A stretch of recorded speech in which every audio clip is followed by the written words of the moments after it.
Oh no, where am I? Ah! There I am! Hello! Okay then. We ready to do some Spooky Sunday? Yeah. Oh, and I made the announcement in my Discord, but just in case you were not following my or you not joined my Discord, which, why not? I have the link, on my Twitch page. Oh, knocking stuff over. Anyway, channel point rewards are now active, so I've made a few little thingies you can do. Spend your channel points on. Got a couple of funny sounds and some little video clip things, you know, funny meme thingies. And, hello. Hey Remio, welcome. So yeah, be sure to collect them mermaid scales. That's your channel points. The mermaid scales. So yeah, be sure you're collecting those so you can spend them on these little channel points. Alright. So are we ready to get into this? Of course! Remio 18 played of course for 10 channel points. Oh geez, I'm gonna have to change that. I didn't know it would read it out too. Of course! Oh! Remio 18 played to do for 50 channel points. What the fuck? Okay, hang on before you try to play something else. I need it to hang on. Control panel. I don't want peace. Remio 18 played problems, don't always. want peace for 50 channel points. Remio Bro, what did I 18 just say? played Brother, Hang on a for minute. 100 channel points. What's that? What's that, brother? Bro, I said hold on a minute. How do you get this thing to not read that out? You give me socks, bro. Stop. Who the heck are you? Dang it, how do I change that?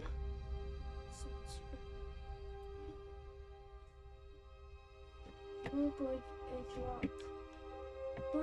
I want sound alerts to be on there.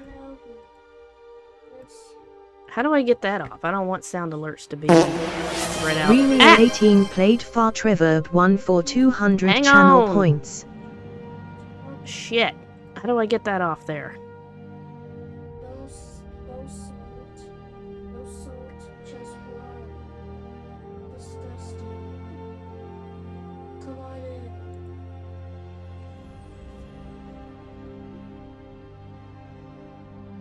Get up now. You be late. Wake up, it's time for school time.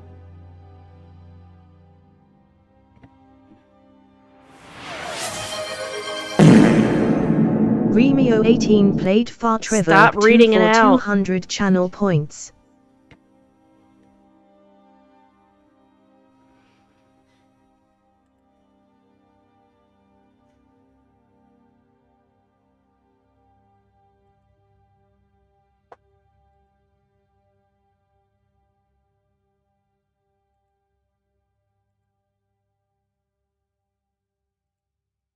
Hmm.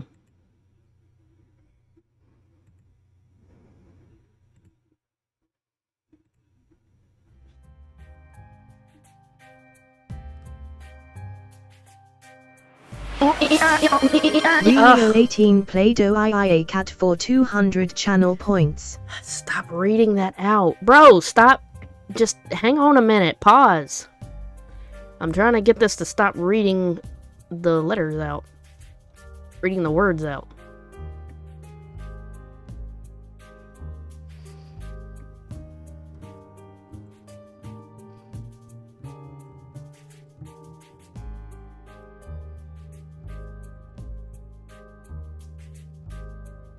I like Oh, have here. chaos. Well, here, maybe that does it. Okay, maybe I fixed it. Okay, anyway. Yeah, I can see that. Oi, oi, oi. Alright, let's get into this. Let's see. Vidya. He's pulling his cock out! Remio18 played No, he's it didn't pulling his cock out work. for 1000 channel points. No, it didn't work. Don't read that out.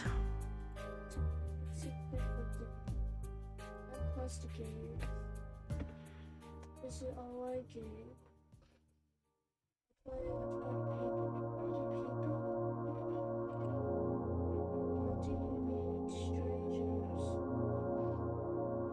Why isn't there a way to turn that off?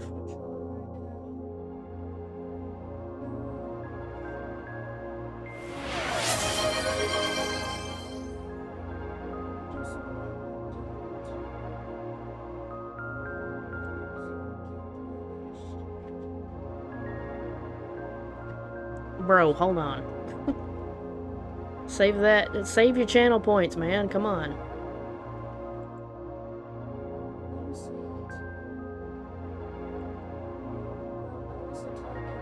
I don't know how to turn that off.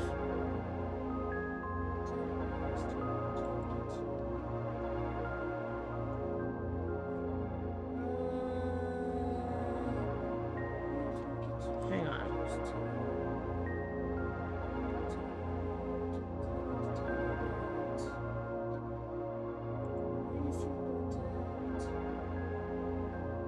Okay. Oh, that's how I do that.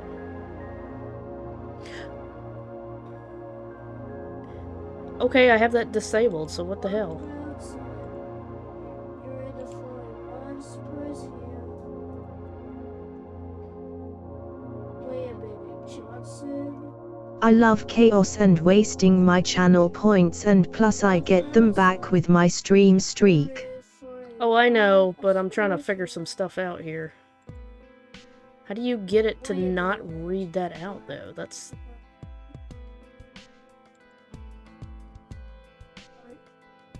Pause. Stop pausing. Luna! What? Keep it down over there. Oh, stop pausing. What pausing? You're in the floor. What? Oh my gosh. Mm.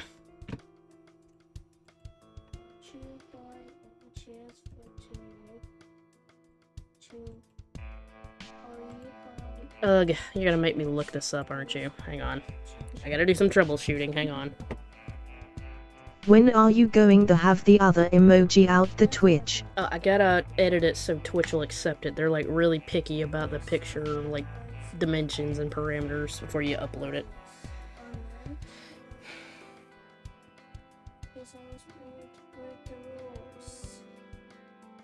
Not again. Keep it down, Luna.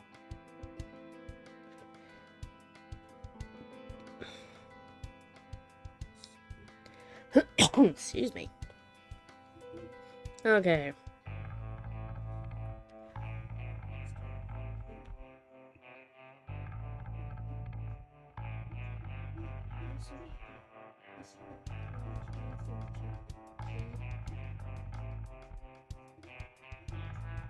What is your favorite Ice Cube song? My favorite is No Vaseline. I don't know many of the songs. I know A Good Day's a good song.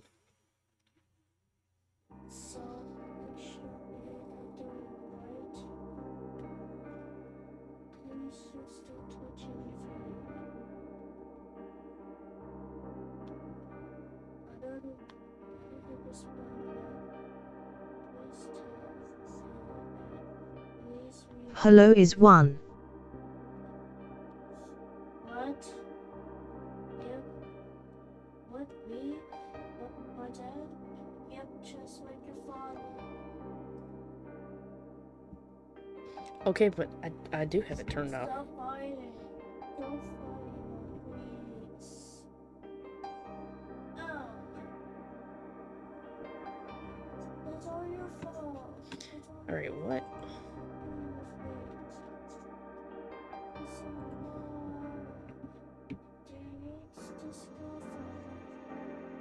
No, that's not what I Stand by for bad messages. wanted. Good.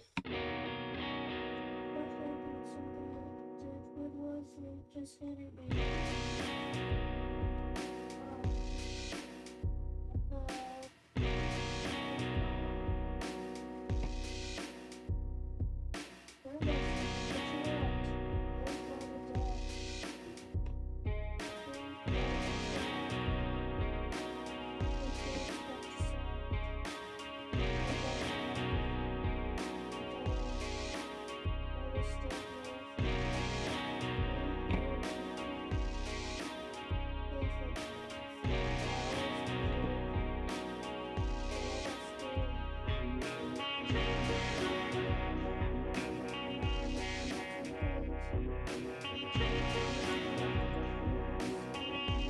See, I have it disabled. Why am I still hearing stuff?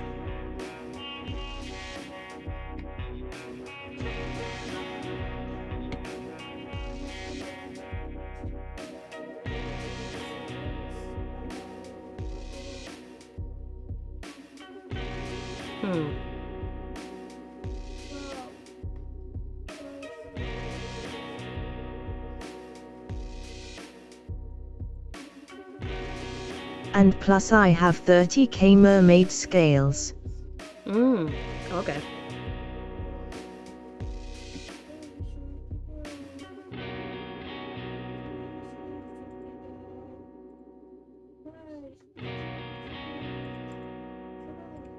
I am the first here.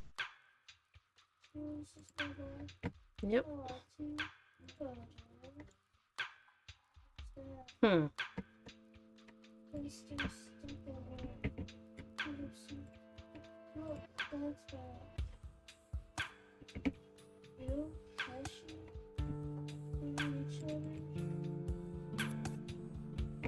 Okay. Elweeb_.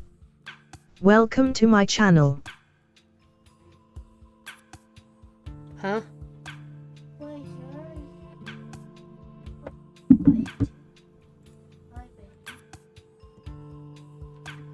Where the heck did that come from?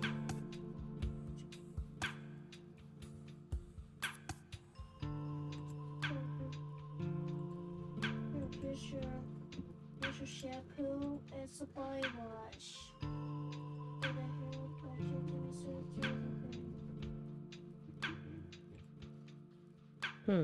What just happened? Apparently somehow I turned the welcoming announcement on. Read out welcome. Not sure how that happened.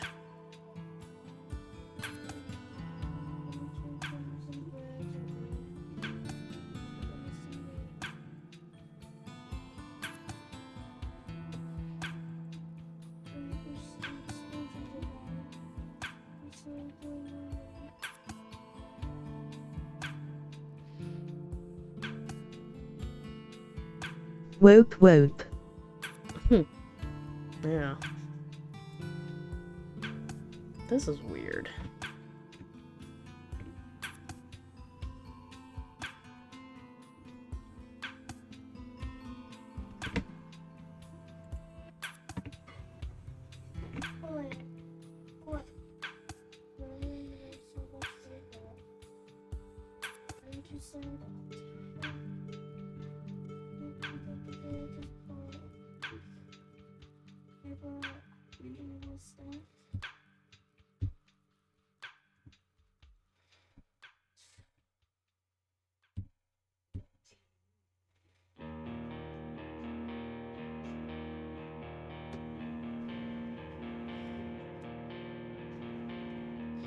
I don't know. Anyways.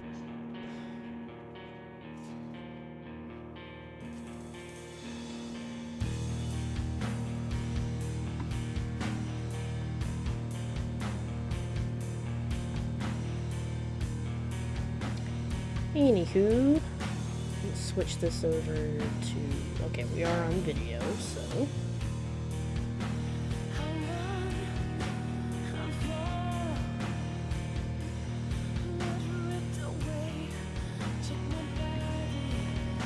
Pause our music. Oh, wait, let me get it.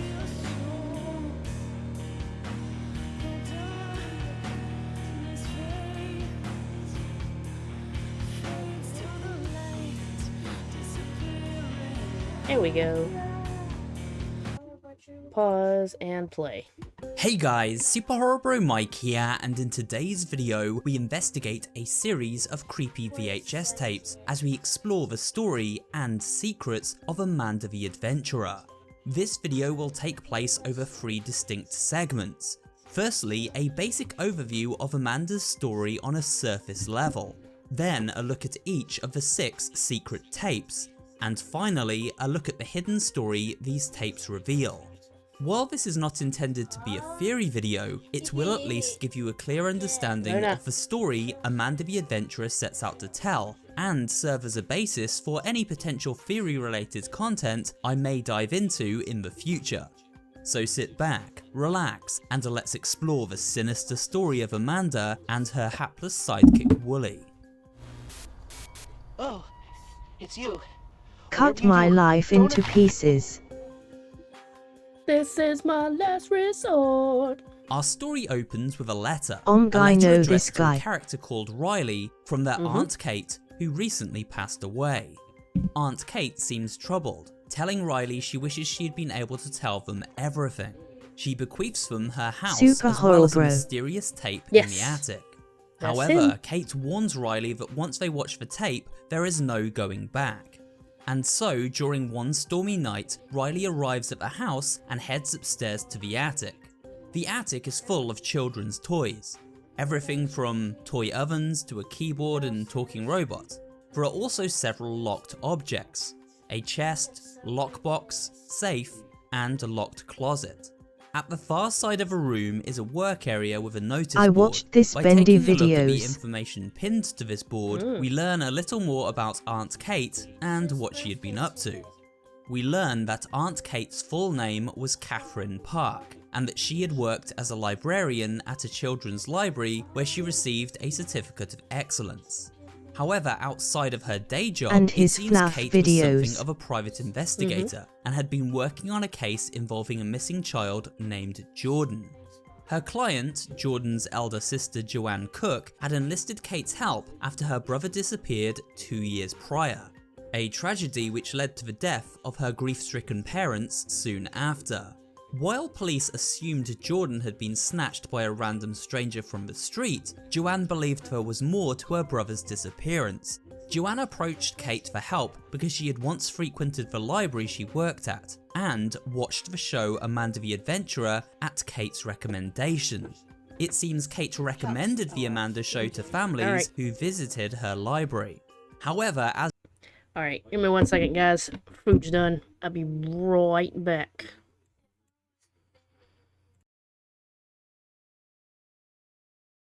Here.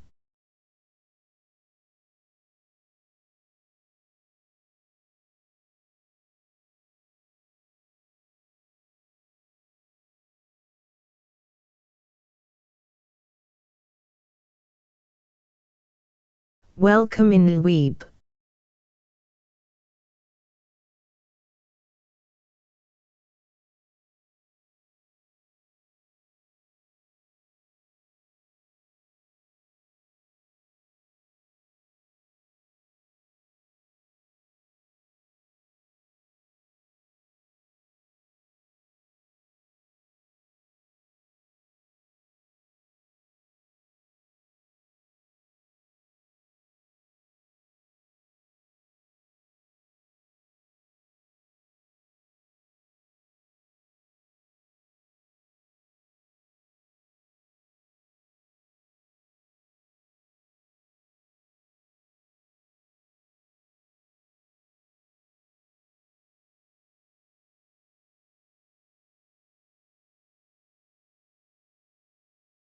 As you see, the rewards have changed for the streams for Goth. Now we have sounders in the channel points.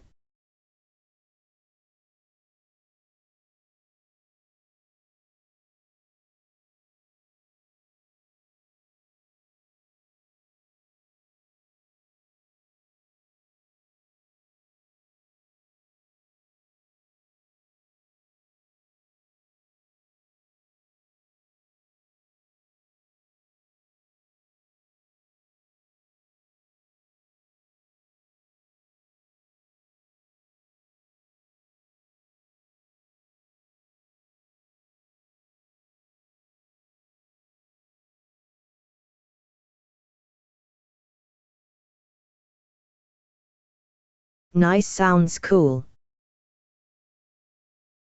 Yo at Goth Mermaid Gamer.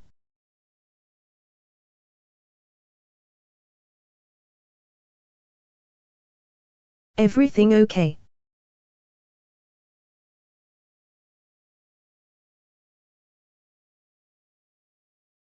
You popped up on Twitch.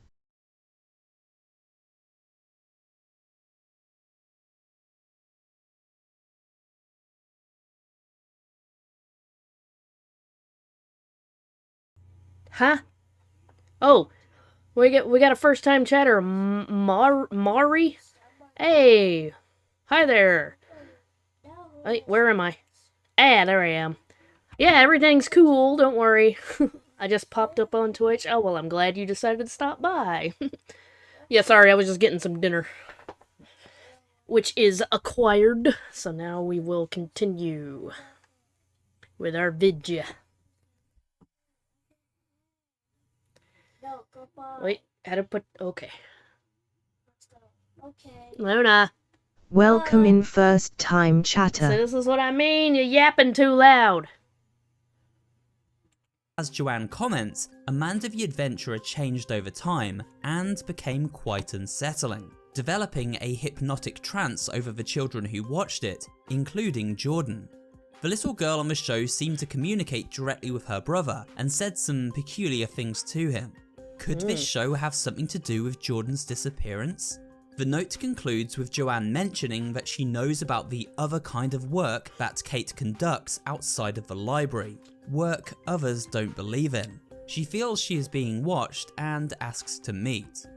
This is where the letter ends, a letter that tells us Aunt Kate worked as a private eye, who was potentially involved in supernatural investigation work, and aiding Joanne, whose brother disappeared after watching the Amanda show. Ooh, hot. Would I welcome in if we get a first time chatter in the chat? After reading Goth? through this information, I mean, Riley sure, go notices a single Amanda the Adventurer tape labelled "In the Kitchen." Beside the tape is a TV with a VHS player, and so Riley loads up the tape and is greeted with a seemingly innocent children's cartoon show. Hi, I'm Amanda. And And I'm Willie. Today we're going to make an apple pie. My favorite is peach pie. What's your favorite kind of pie? At various Chocolate points during these cream. tapes, the viewer is asked a question. Some questions have neutral answers based on personal preference. What's your while favorite others pie, require guys? the exact answer to be typed out in order to progress. Or do you even eat Different pie? answers can lead I'm not really to a different pie person, but I do outcomes. like chocolate To cream. keep things simple in this video, we will be following mostly the correct answers unless deviating for story purposes. Good job. Apple. We can use a sharp knife. Oh yeah? I don't think we're supposed to do that by ourselves. Banana. Always good to be brave when you're No by banana cream, huh? yourself. Look, I'm a pirate. Ha That doesn't seem safe. As you can Yeah, see, don't be waving Amanda and knives Wooly around, have very kiddos. different personalities. Amanda seems excitable and eager to engage with the viewer, while Wooly is more reserved and nervous, worrying about the lack of parental oversight and potential dangers a given situation may present. After watching the first tape, a table appears in the centre of the attic, and atop it sits the toy oven. Beside this oven are a selection of plastic fruits and a cooking dish. Riley must then follow the baking instructions Amanda gave them during a show to make the apple pie. However, upon doing so, the oven does not spit out a delicious apple pie, but rather tape A number new 2. tape. This one labelled "In Your Neighbourhood." There are several These things to are the take note people of in your during this tape. neighborhood. The first are the disturbing outlines seen on the street. These are eerily similar to the outlines set up to document the position of a body at a crime scene. Next, we notice the bold capital letters on the signs. Hot food. C, B and F. Take note as we'll soon need these for an upcoming puzzle. The tape also begins to distort at certain points, revealing that Yeah. some scenes may not be all that they first seem. The tone of tape 2 is more unsettling, with Amanda appearing worried that she may not be able to mail a package to her friend, and Wooly trying to discourage her from doing so. Let's send this package to my friend. Their name is... Wait, I don't remember. Can you help me? We can come back tomorrow. You don't have to send that now. No, I have to send this to my friend. Help me. Who does the package need to go to? Amanda forgets her friend's gotta name and type in asks the Kate. viewer to fill in a blank 4-letter space. If we type in the name Kate, then Wooly becomes sad. You better but duck when Amanda I am in your returns to her neighborhood previous because happy Ice self. Cube is After crazy. watching this tape, we find the toy keyboard has appeared in the center of the room. To access tape 3, Riley must play the correct sequence of notes. The note sequence is CBF, as highlighted on the tape by the various signs. Tape 3 is labelled, "Oh no, accidents," and begins in a startling manner. Oh, it's you. Whatever you do, don't... Oh, poor Wooly. Wooly had an accident. Wooly tries to directly speak with Riley, but is interrupted by Amanda, who has a furious expression on her face. This expression changes when she realises a viewer is watching. The tape is based around Amanda and the viewer getting Wooly to a hospital to treat his broken leg, a wound it is implied Amanda herself caused. Once at the hospital, we must pick the correct room and appropriate tool to help identify and Whacked fix him in the leg Wooly's to shut him injury. up. After the tape concludes, a large pocket watch is sat atop the table. There is also nearby a digital clock and wall clock at the far side of the room. The puzzle requires Riley to input 3 different times, each one found at a different point during the tape. Setting these clocks to their correct timings causes each of them to show an identical time, 5:15 AM. At this point, Riley heads over to the Page notice board and 62 discovers Johnny that Cage all dead is previous someone information high. has vanished. In its Johnny place Cage is a died. news article. Someone high. The article is taken from newspaper The Kensdale Daily on March 24th, 2000. Its author is Lacey Mitchell, who conducts an interview with the creator of Amanda the Adventurer, Sam Carlton. According to the article, Sam had been a struggling writer Yes, that Luna. based the character of Amanda on his adopted daughter Rebecca. The show had Yes. become wildly successful and made Sam something of a local celebrity. Pinning Well, the we news got his article waffle to the fries. notice board is a strange object. I can On make you close some waffle inspection, fries. Riley realizes this object is the missing hand for an old grandfather clock located nearby. By returning the hand to the clock and then setting its face to read 5:15, Waffle fries! the compartment beneath opens Alright! up, revealing tape number 4 I'm gonna and a eat some code too. for the safe. However, the safe has mysteriously disappeared. A cardboard box now found in its place. With no other options, Riley plays the 4th tape, labelled Everything Rots. In this tape, Amanda and Wooly are having a picnic in the park. Wooly comments that something smells bad, and Amanda asks the viewer to identify the source of the odour. The stench comes from a rotten sandwich, and when clicking on said food item, a creepy series of events begin to play There's a out. rotten sandwich. Amanda begins describing different things that rot, and asks the question, Things rot when they are not alive anymore. Do you Looks know like a what the cartoon. opposite of alive is? I guess. That's right. The tree stump is dead.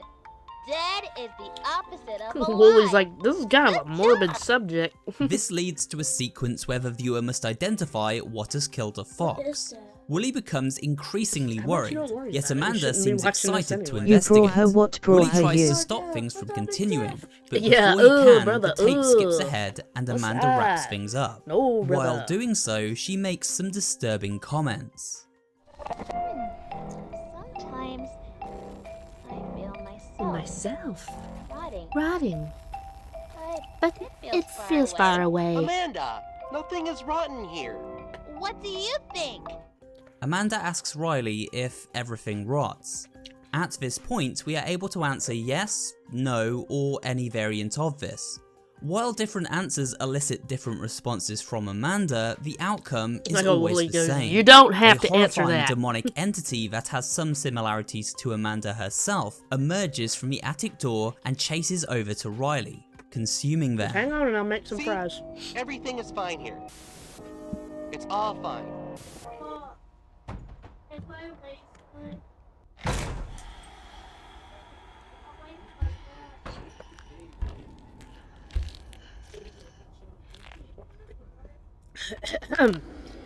Oh, excuse me. This seems to signify that these tapes are in fact not a pre-recorded show, but rather a portal into an alternate dimension. A dimension where both Amanda and Wooly exist, and one that when communicated with in a certain way, can cause a merge between realms, unleashing a demonic entity into our reality It's a here on skinwalker. Earth. Alright, hold on, I'll be right back, guys. I'm sorry about another break, but I promise I'll try to be quick. I'm going to...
I am back from Max.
Are you a first-time chatter?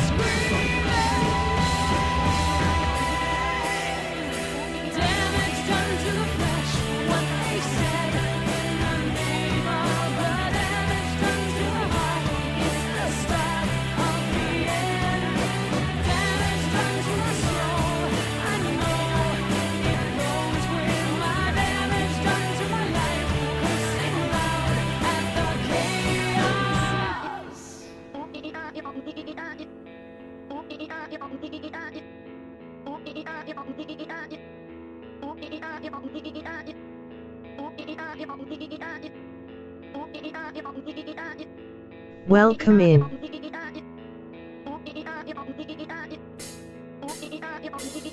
You're here, you're gone. It's not fair. I'm lost. You're gone. Remio 18 played Far Trevor 1 for 200 channel points. For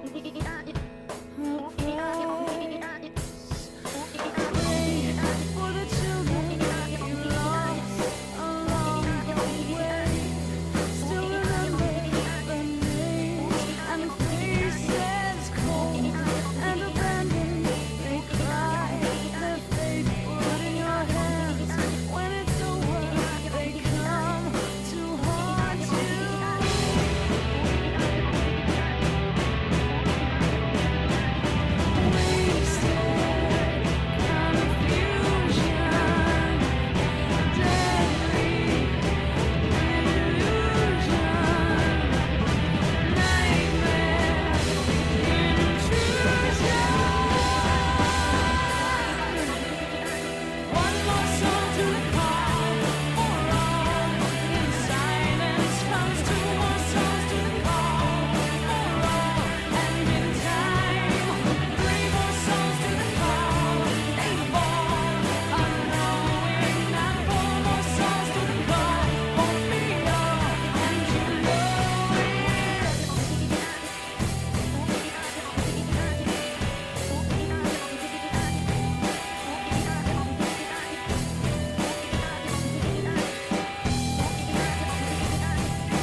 1 hour for the stream goth.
What the hell?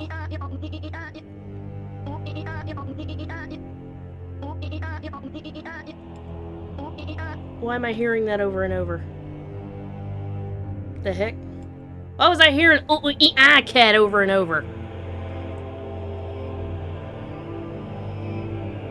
Oh, wait a minute. Sea monster. Ugh! Alright, sorry guys, I'm back now. At this point, we return to the main menu screen and notice a sticker of the entity has appeared on the side of the television screen. There are 5 endings to unlock in total, and each and every one will be covered in this video. Each time an ending is unlocked and we return to the attic, new possibilities open up based on the Remio 18 played Far Trevor 2 for when loading 200 back channel into the game, points. we observe the safe has Alright, now hold on. reappeared, and therefore Riley is now able to enter the code to unlock it. Inside the safe, they find a pause button for the video player, meaning that we can now pause the tapes at any point. There is also a piece of paper which lines up with a torn page found on the notice board. The page contains symbols which correspond to different colours. These symbols appear on plant pots found on a nearby bookcase. Did you get scared? Plant pots can be placed underneath the No, leaky rafters but- and then begin to grow into various plants Hang on a featuring minute. different coloured flowers. 2 plant pots in particular come in handy as we make our way through the story of Amanda the Adventurer. Now that the tapes can be paused, Riley decides to do so while viewing the In the Kitchen episode. Yeah, global On the alert fridge in the settings is what I background want. during this shot, you will notice that the viewer is prompted to do so. See how the dial is set to this angle.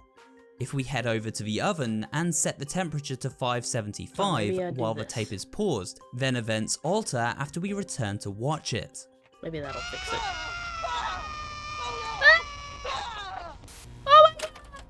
This once again suggests a direct connection between the universe inside these tapes and There, the maybe that world fixed it. Riley inhabits. Once again, the oven appears in the center of the room, but this time the recipe has changed. A note instructs Riley to make a meat pie. The ingredients are 200 grams of potato, 200 grams of mushroom, and Potato. 350 grams of meat. To obtain the meat, Yummy. we must take the block of cheese and attach it to a trap, which then lures out and snares a rat. Rat The meat! mushroom is found growing next to the leaky roof, and the potato can be grown by matching up the correct leaky- plant pot to the recently acquired leaky symbol pipe sheet fungus. and then adding a few drops of water. This recipe, once baked, creates a new version of the In Your Neighborhood tape. Take a listen to this new version of the tape. The atmosphere is gloomier and the audio more warped.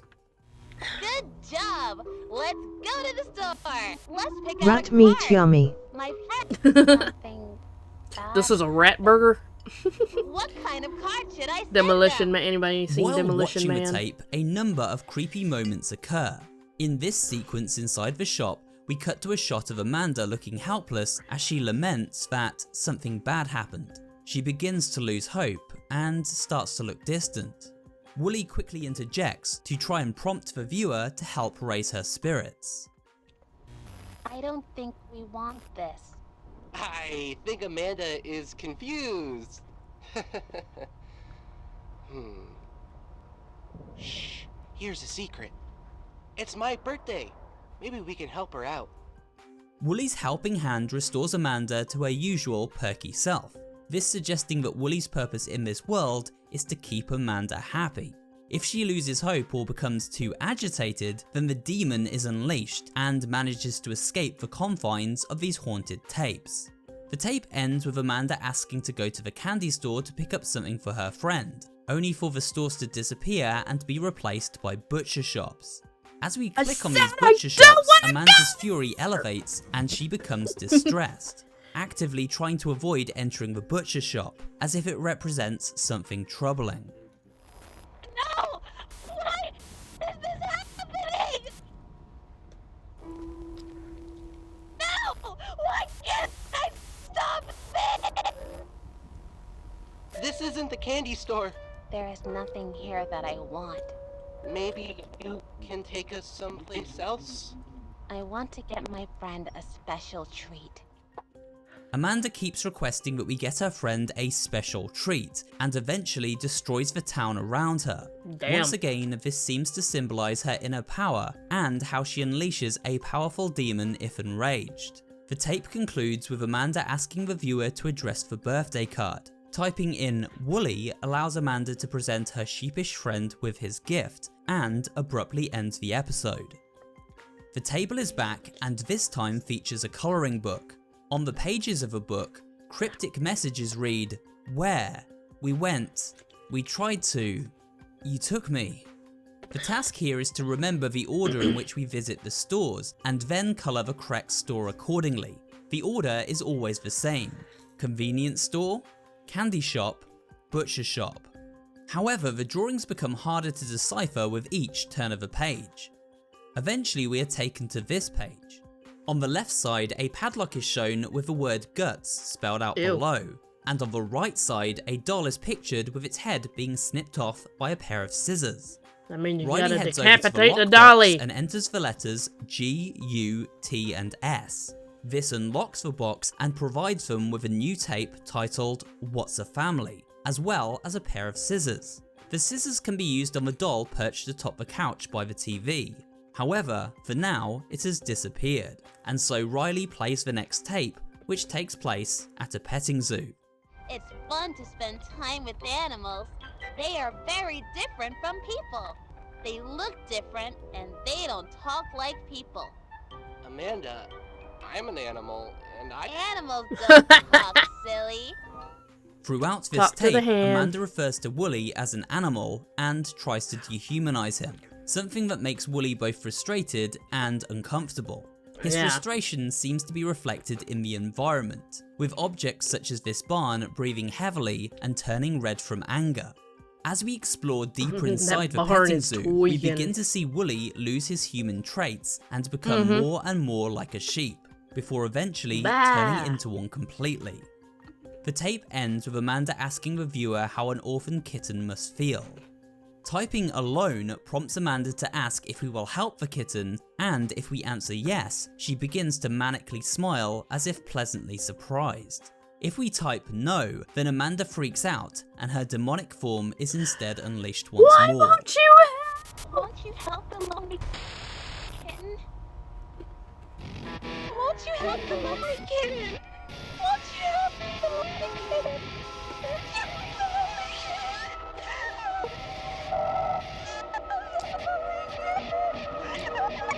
Oh, jeez.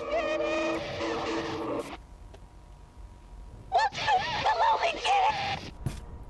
In order to solve this puzzle, we must pause the episode whenever we see a weather warning message. In the center of the room is this toy weather wheel. The objective is to match the correct weather report to the corresponding one found on the wheel. This opens a compartment inside the toy which contains the next tape, an updated version of Everything Rots. The tape skips ahead frequently, the audio distorted. Rather than a dead fox, we instead find a stray kitten trapped inside a cage. It looks like this kitten is in big trouble. It might die before anyone can help it. Aw. Should we help the kitten? Helping the kitten ends the tape, and as Riley turns, they discover the attic door is now open, and a bright light floods into the room from below.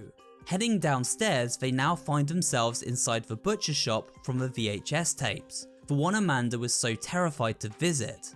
In this ending, it seems Riley crossed over into an alternate dimension, and is now trapped inside the tapes themselves.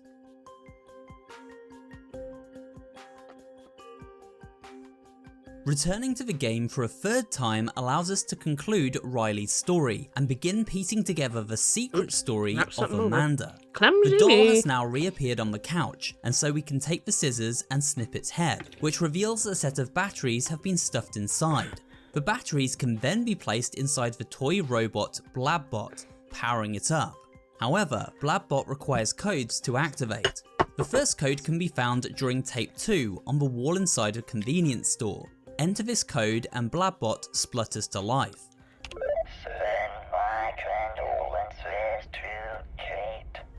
The tape Send ends and now a nudes. cake What? appears in the center of the room. Riley must figure out a series of number-based puzzles and then input them into the Blabbot in order to locate 3 candles and place them atop the cake. Doing so causes a decidedly creepy birthday song to begin playing. Ow, shit, that french fry just stabbed me on the roof of my mouth. Owie.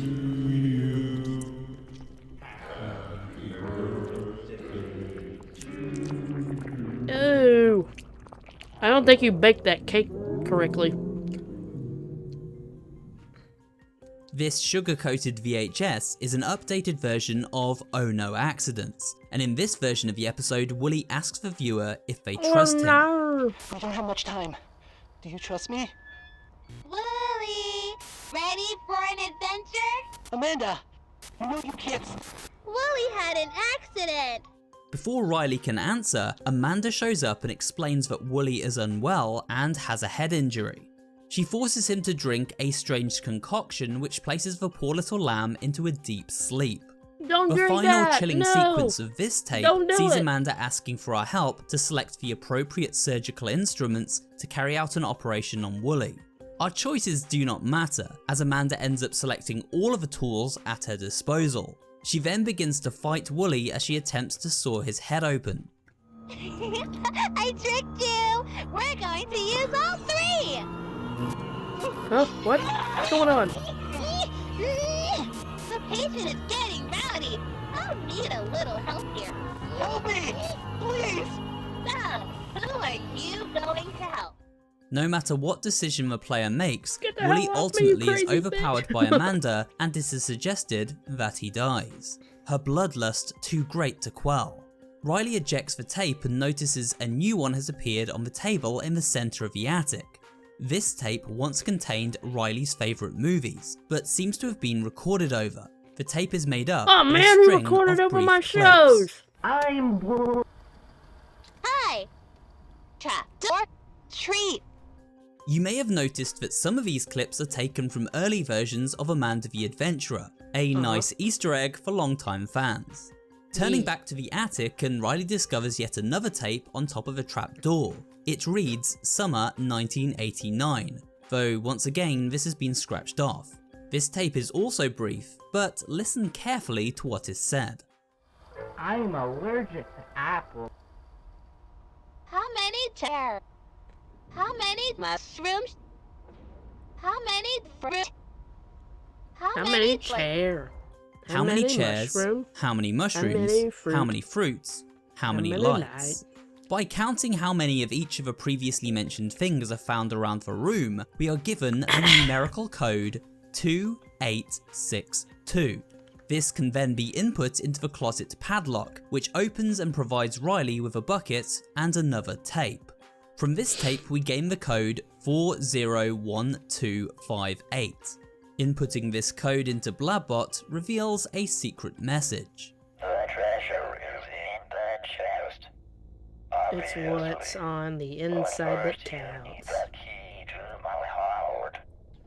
Because it is not what you have on the outside that matters. Excuse me. It is what you keep on the inside that really counts. Blabbot is holding the key inside his little robot body, and so Riley takes the bucket and fills it with water, dumping it over the poor robot, who then explodes and reveals the final key. A key that can be used on the treasure chest to reveal, you guessed it, the final tape.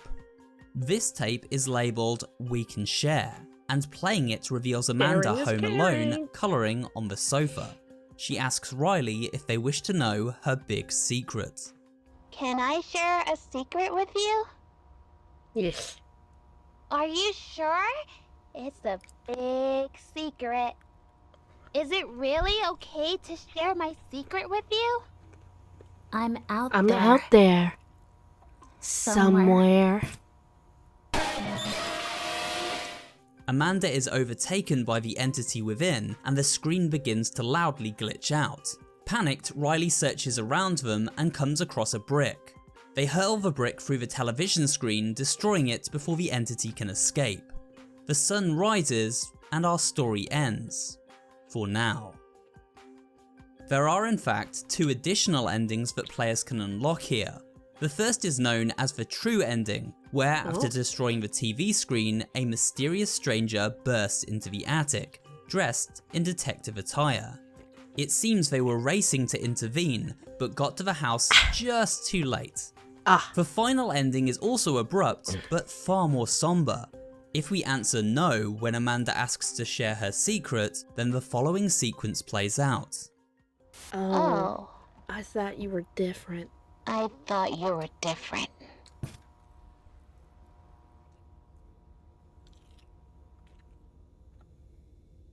Leave.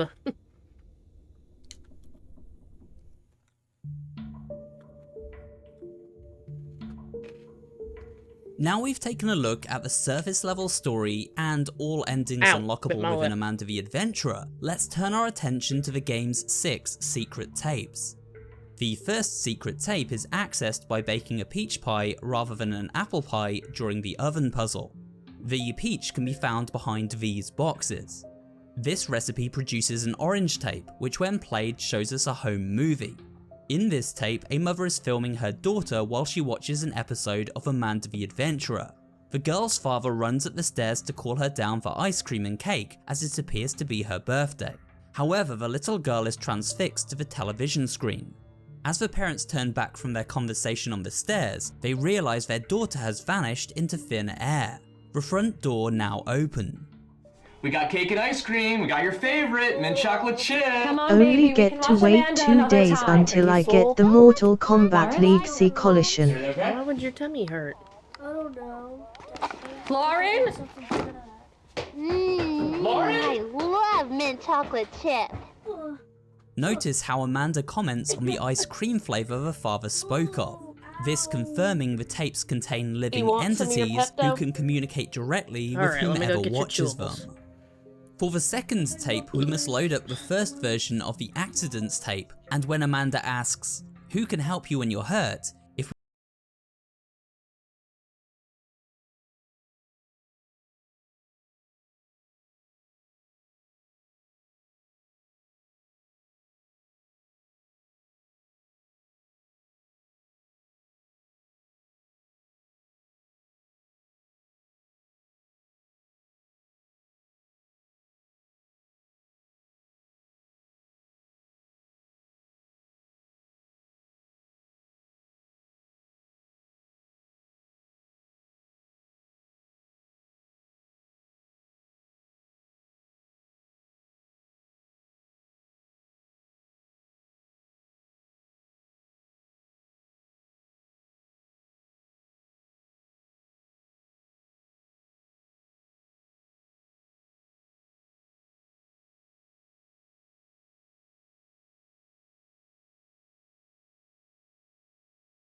If we type in the word nobody, then the secret tape appears alongside a new cutscene.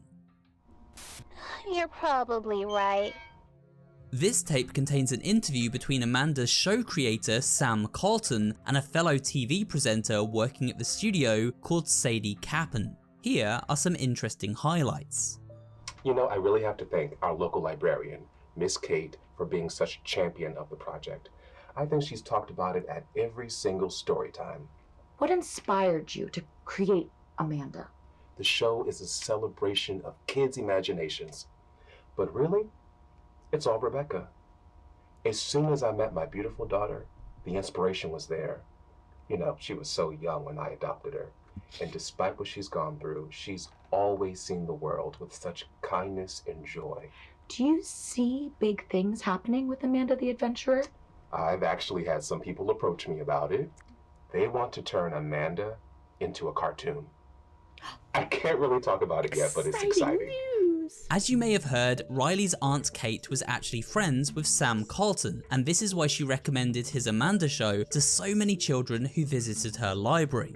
It is also reiterated the show is based on Sam's adopted daughter Rebecca, who he loved dearly and helped inspire his creative vision.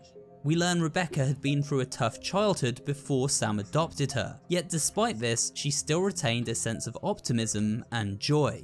It was in fact Rebecca who played Amanda on the show when it originally featured real actors. Sam mentions that a company wishes to turn Amanda the Adventurer into a cartoon show. This company is Hamlin, and while they did turn Colton's show into a cartoon, they also transformed it into something far more insidious. The third tape is acquired by watering the plant pots found in this corner by the trapdoor. After watering it several times, a flower eventually blooms, one that can be placed on the creepy looking doll, who then speaks and hands over a green tape. Thank you. That's my favorite flower. I got a surprise for you, but you'll have to turn around. What? This tape is filmed by an employee of Hamlin Entertainment, the studio producing the Amanda the Adventurer show. This eavesdropper listens in as Rebecca records lines in the sound booth. We can hear that her father Sam is not happy with the lines she has been asked to read out loud. What? Pie man. Pie man. They're supposed to taste Pie like man. bubble gum. Pie lamb. Pie lamb. Pie. What is this? What is she reading? Just a few simple words. She's reciting demon names. To train the technology's dynamic voice reaction. The what? I want this to stop. Sam, why don't you take a walk for a few minutes? We've only got a few more of these. No, I don't want to do that. Rebecca, what's wrong? Who are you talking to? The man in the headphones. This moment, she's upset. This is going too far. Let's just take 5. Rebecca speaks to the man in the headphones. This is almost certainly the demonic entity found on the tapes. It seems Hamlin were attempting to connect Rebecca to this demon, but masking it as an audio tuning exercise for the show. In fact, the words Rebecca speaks out loud are similar to the names of Ars Goetia, the elite demons of hell. Pieman relates to Paimon, Baalam, Balaam, and Baal, Baal. While Hamlin seemed like a normal TV station, it is obvious they were involved in some form of demonology. Secret Tape 4 is unlocked during the petting zoo episode at the point where Amanda asks the name of the daddy chicken. If we type in Sam, then a new scene plays out and a red tape appears in the attic. Wait, what did you say? How do you... This tape contains a news report discussing the sudden disappearance of Sam Colton, as well as comments made by Hamlin Entertainment about his daughter Rebecca and public perception of how the Amanda show had changed since Hamlin took over. It's been 3 weeks since local television producer Sam Colton was reported missing, and authorities still have no leads. New episodes of Amanda the Adventurer have had subject matter that has left local parents uncomfortable about the program. My kids are still really into that show, but it has changed. I had to change the channel. I just told the kids that the TV was acting up. It's not yet clear how Colton's disappearance will affect the involvement of his daughter Rebecca, the show's young star. We at Hamlin have concerns surrounding the nature of Sam Colton's abandonment of both our program and his daughter. We cannot speculate on his reasons for leaving. We do ask that the community respect the privacy of Rebecca Colton, as she needs time out of the spotlight to process these disturbing events. Rest assured that Amanda is not going anywhere. Hamlin Entertainment remains committed to our vision for this cherished program. The 5th tape can be unlocked by playing the piano tune found on the wall of the convenience store during the updated version of the neighborhood tape. Pause the tape and play the tune Facade, or Facade, to acquire the secret recording. This time we are shown footage recorded at Hamlin Studios on March 8th, 2002. This footage contains no audible dialogue. We see Rebecca entering an interview room where she speaks with what appears to be a high-ranking member of staff, while being overseen by a female scientist. Rebecca is shown a file full of papers and asked to sign them. She complies and is then led out of a room and down the hall into another room guarded by security. This seems to be footage of Rebecca signing herself over to the care of Hamlin Entertainment. They then became her legal guardians.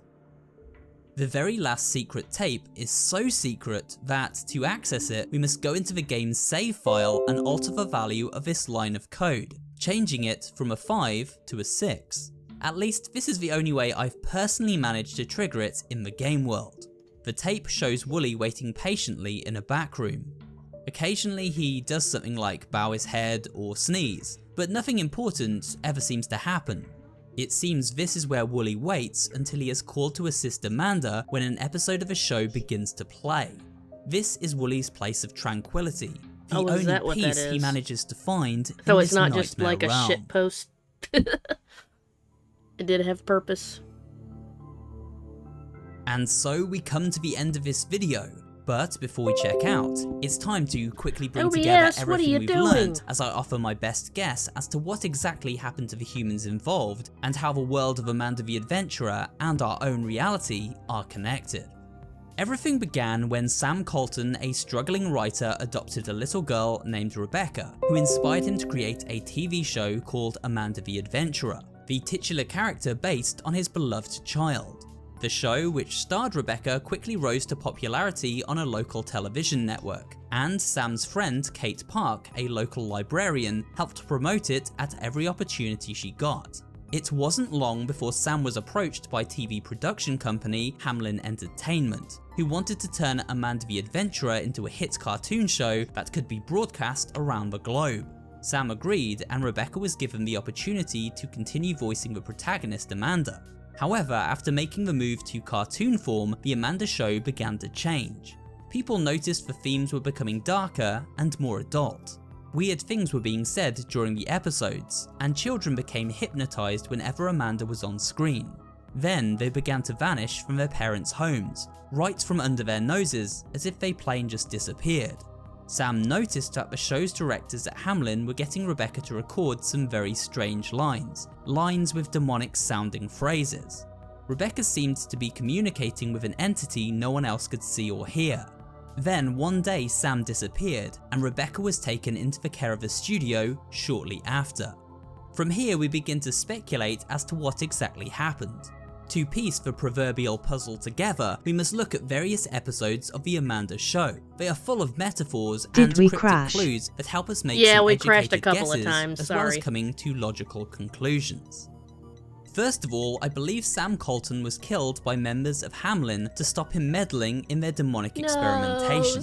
Demonology is the science of studying demons, everything from their hierarchy to their powers and limitations. Hamlin were using Rebecca to summon and communicate with a demonic entity, and then eventually merged it with her and used the VHS tapes to imprison them both. The science of how Rebecca's soul or consciousness was transferred into the Amanda character and trapped inside these tapes is unclear. Because events within the tapes are able to change at any given time, it is obvious they are not simply pre-recorded episodes, but rather exist as an alternate dimension, one used to trap the souls of those unfortunate enough to view them. We witness this in the Butcher ending, where Riley walks through the attic door and straight into the VHS realm of Amanda the Adventurer. This explains why children caught under the entity's spell vanish so suddenly. They step through a very normal looking door and into an alternate dimension, one only they could see as a result of connecting with Amanda and the demon within I've actually her. been wondering what was going on with Logically, that. we can conclude that So Rebecca was they killed cross during over the into process the of her dimension where merging the with the show demon exists. and transfer onto is a these real tapes. thing. This is why she is so afraid of the butcher shop, as it represents her death. I don't want to go there. I said I don't want to go there. It also explains why Amanda becomes so sad when she discusses death and mentions how she feels she is rotting. Sometimes I feel myself rotting. But it feels far away.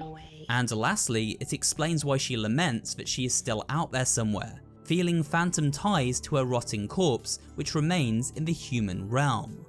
I'm out there. Somewhere. Another clue tying the living version of Amanda on these tapes to Rebecca is the fact that she refers to Kate as a friend and wishes to send her a gift. In fact, the gift Amanda, and by extension Rebecca, sends to Kate may in fact have been these haunted tapes, which would explain why Wooly tries his best to dissuade her, knowing of the damage they will cause. Receiving these tapes may have been the reason why Kate died, accidentally unleashing the entity while watching them. The entity then using Kate to invite Riley to the house to also fall into its trap. We also see the story of how Rebecca was left alone after her father Sam disappeared, represented in these tapes by the stray kitten, an animal Amanda begs us to help. Will you please help the lonely kitten? Won't you help the lonely kitten? Won't you help the lonely kitten? Amanda does not seem to retain Rebecca's memories, but does hold on to her joyful personality. Yet her tragic demise seems to subconsciously haunt her, explaining why we so often see her fall into moments of great sadness or anger. When this sadness or anger takes hold for too long, the Rebecca side of Amanda fades away, allowing the demon side to take control and break free from its prison within these tapes, transcending into the human realm to claim fresh souls. Enter Wooly, a safety measure of sorts, intended to stop Rebecca from diminishing and the demon taking control of Amanda. Throughout the game we see Wooly reassuring or reasoning with her, or trying to take her mind off anything that currently troubles her. Okay, it's time to bake a pie. First, preheat the oven to 425. I don't think we should be using the oven by ourselves. We should always ask a parent to help. Maybe you can take us someplace else? Let me out of here! Oh, Amanda. That's a nice birthday card. Do you want to give it to your friend now? Amanda, nothing is rotten here. What do you think? Do you think that everything rots? Of course not, Amanda. I'm not asking you.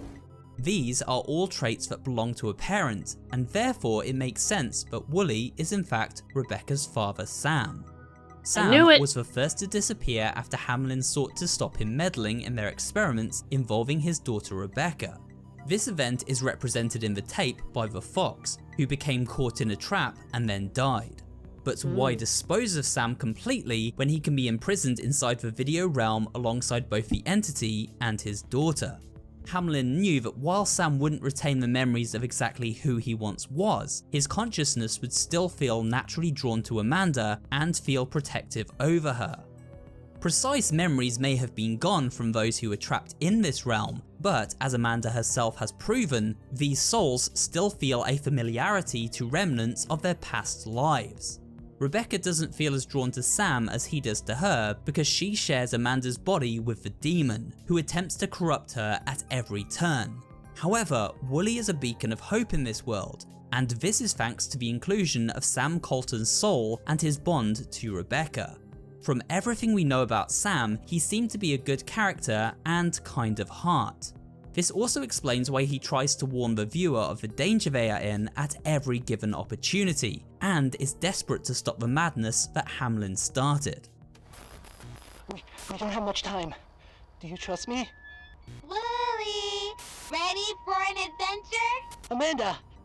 So Sam was included as a calming influence to try and keep Rebecca present and the entity dormant, thus allowing Hamlin to continue collecting up children who viewed the show, trapping them inside the tapes as a sacrificial offering to the entity they summoned and desperately wished to contain. It also seems that Sam on occasion fails, and when he does, the demon exerts its influence to diminish him.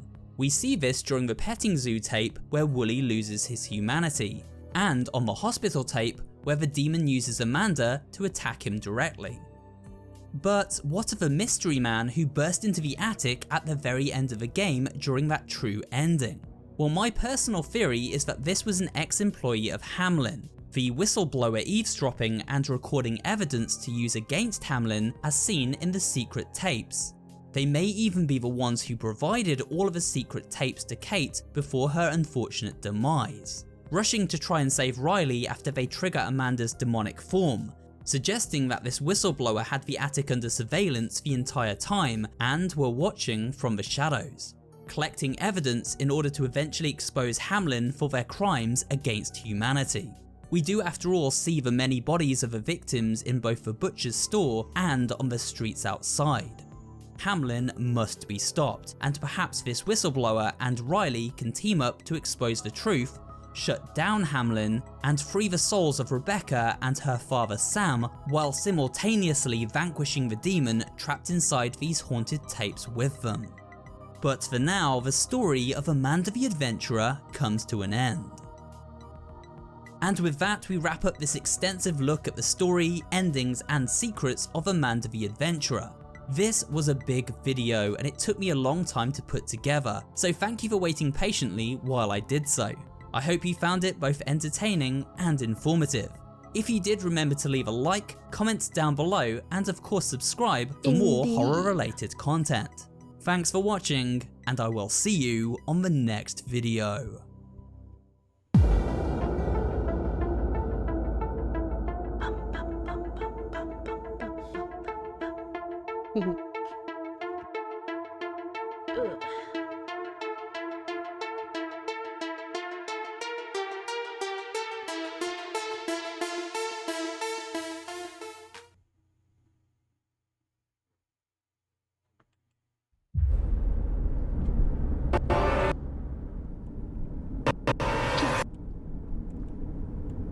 Oh, just that, oh, this is like a short film.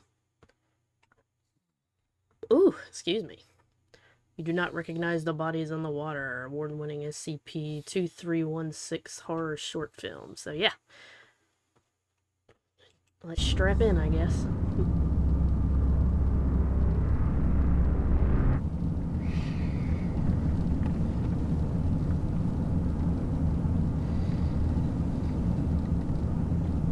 I'm sorry. I know this is hard for you. It was a good turnout. A lot of people came.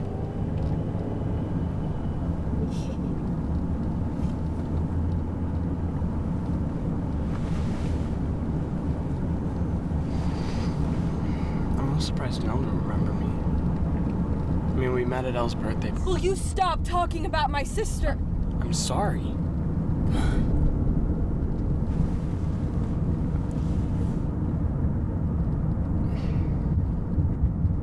Do you want to listen to music? I think she wants to play the quiet game right now. Oh god, not that song. No! Oh my gosh! What's with all the death songs? If you feel unwell. Yeah, just turn it back off.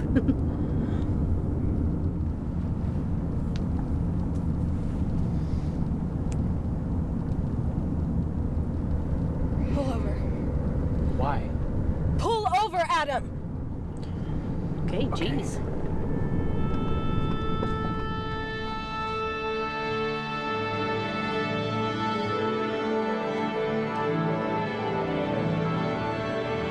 Why does that sound like the PS3 starting up music?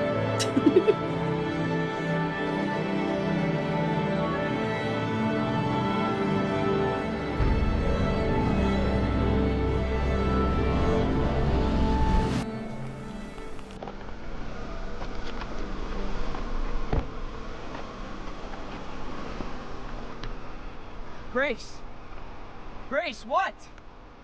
Where are you going?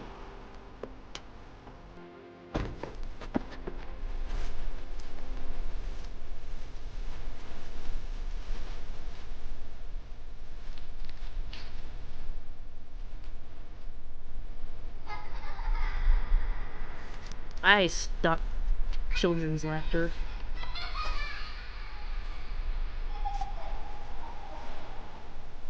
Grace, what?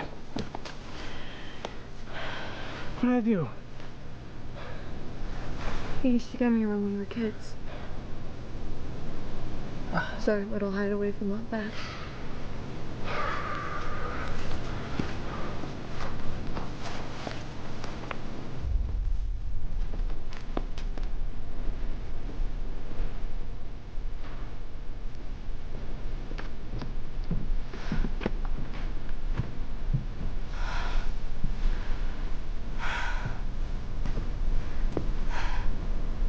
Also, what is with this dude's haircut? What is that When things would hairstyle get called? rough, I'd bring Elle out here and I would protect her. You guys are some troublemakers, huh? We weren't troublemakers. Aunt Beth was. You know how Aunt Beth was. I forgot. I'm sorry. Will you stop saying that? Saying what? I'm sorry. Ellie's gone. She's gone. What do you want me to say? It's gonna be fine. It's gonna be okay. It's gonna be okay. Stop. I saw her. I saw her. And I'm all alone. It's gonna be fine. I saw her. I'm here. You're not here. I'm here. I'm here for you. No, you're not. Yes, I am. You're not here. Yes, I am. You're not here. What does she mean?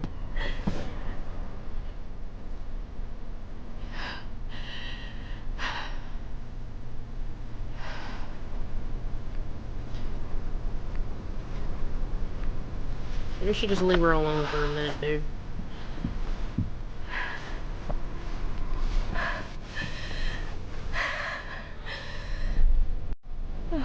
Or just sit quietly with her, don't say anything.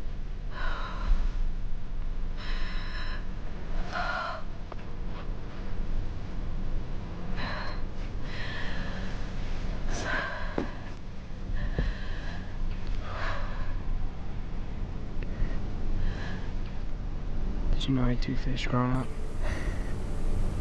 Well, actually, I only had 1 fish, and my brother, he had the other one.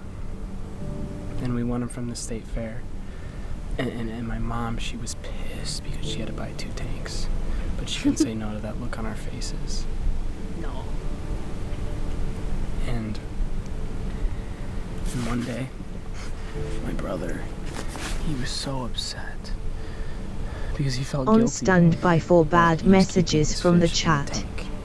Good. When he knew that there was all these vast bodies of water that this fish could be exploring. So he released it. He released his fish. And yours? I kept it. I mean, I was young. And I liked looking at it.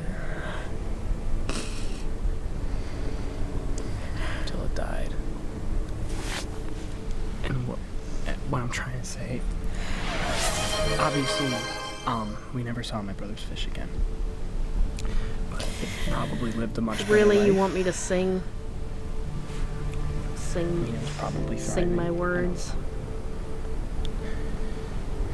Is that it?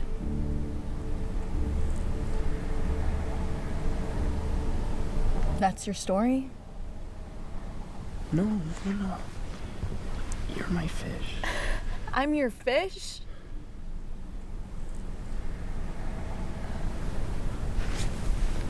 Grace, you can't keep Yes. yourself locked away in your apartment. Ugh. You can't do that. Elle wouldn't want that for you. Wow. Did you rehearse that? Okay, listen to me. I'm worried. No, seriously. Did you write that down? Stop being such a bitch. I'm sorry.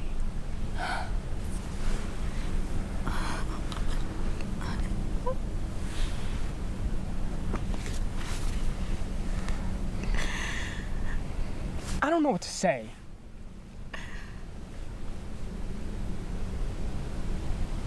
Then it's probably best to say nothing. Why are you still here? Are you serious? Make that a sounder. You broke up with me What? 2 weeks ago.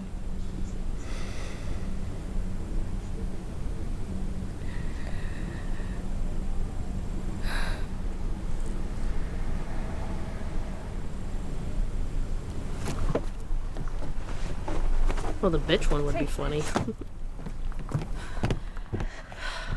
why the fuck do you have condoms in your pocket? They were just in my pocket. They weren't. Then who are they for?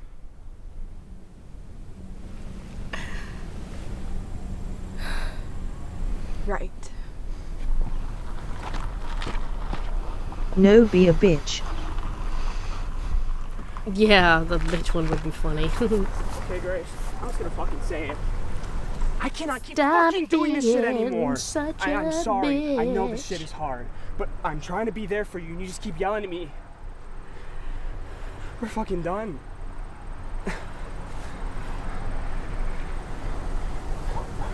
Hello? Uh-oh. What was she looking at? And you shouldn't say anything. Yeah.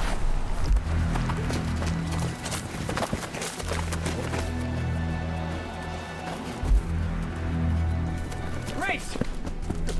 Don't go in there! Wait, what are you doing?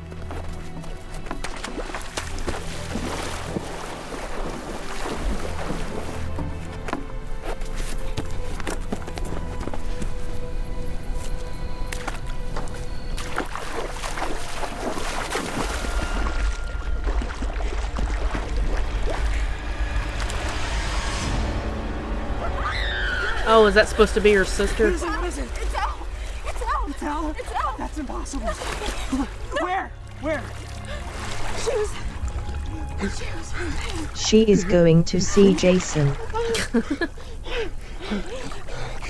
I don't know about Jason, but something's in that water. Oh shit!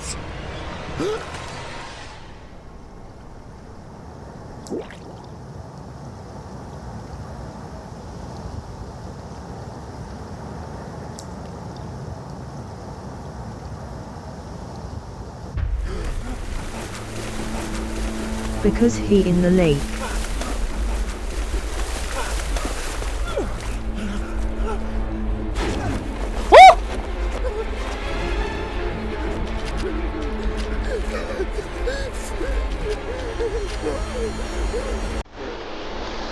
Don't break his foot. Oh, I knew she was gonna do that.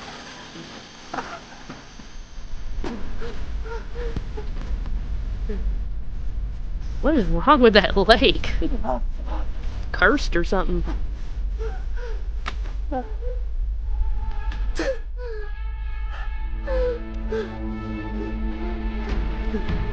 Yeah, get to your car and get the hell out of there, dude.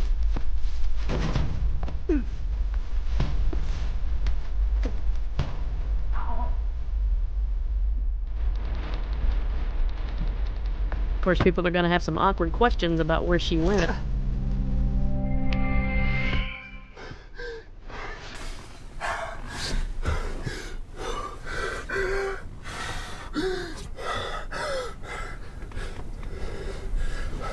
I'm waiting for another jump scare.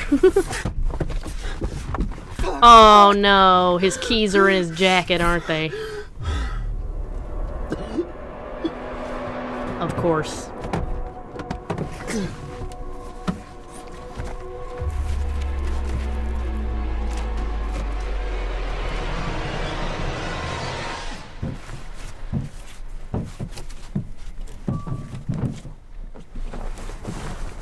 Dude, just grab the jacket! How can he drive with only one leg?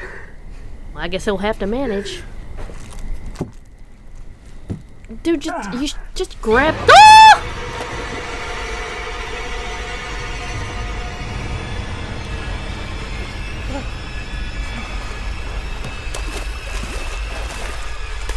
Yeah, I was like, dude, just grab the whole jacket and run. Why are you picking the pockets?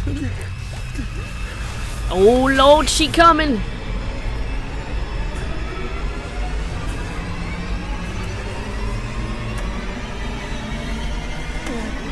The hell is that? Do you see that?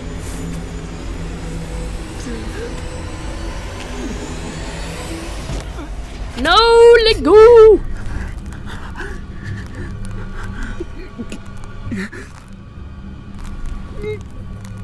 Damn, use your other foot. Unless she's got the good flicks.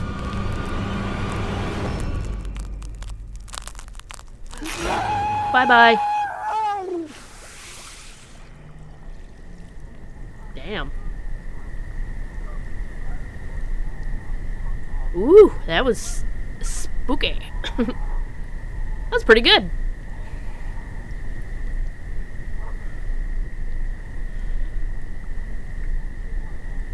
Cat Williams! Okay, I don't think it's the same Cat Williams, but...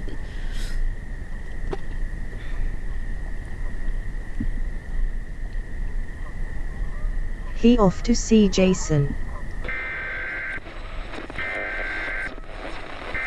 Siren Head? What are you doing here? You do not recognize the bodies in the water. The following public service announcement from the SCP Foundation contains material which may be cognitohazardous. If you feel unwell or believe you recognize the bodies in the water, call for help immediately. SCP-2316, a lake within which anomalous sensory phenomena manifest. In the last 6 days, this anomaly has been reported in your location. As such, it is essential you remember at all times that you do not recognize the bodies in the water.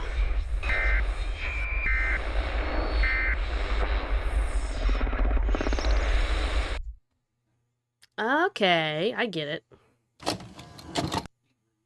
Oh, what's next? Oh god, this shit.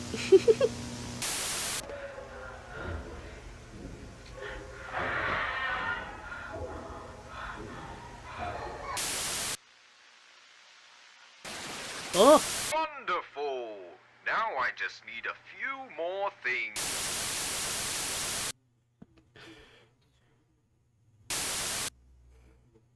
This may seem to have no correlation to the series I have planned to talk about today, but did anybody else have a specific Goosebumps book cover that they almost couldn't even look at as a child? I probably or did, yeah. as an adult?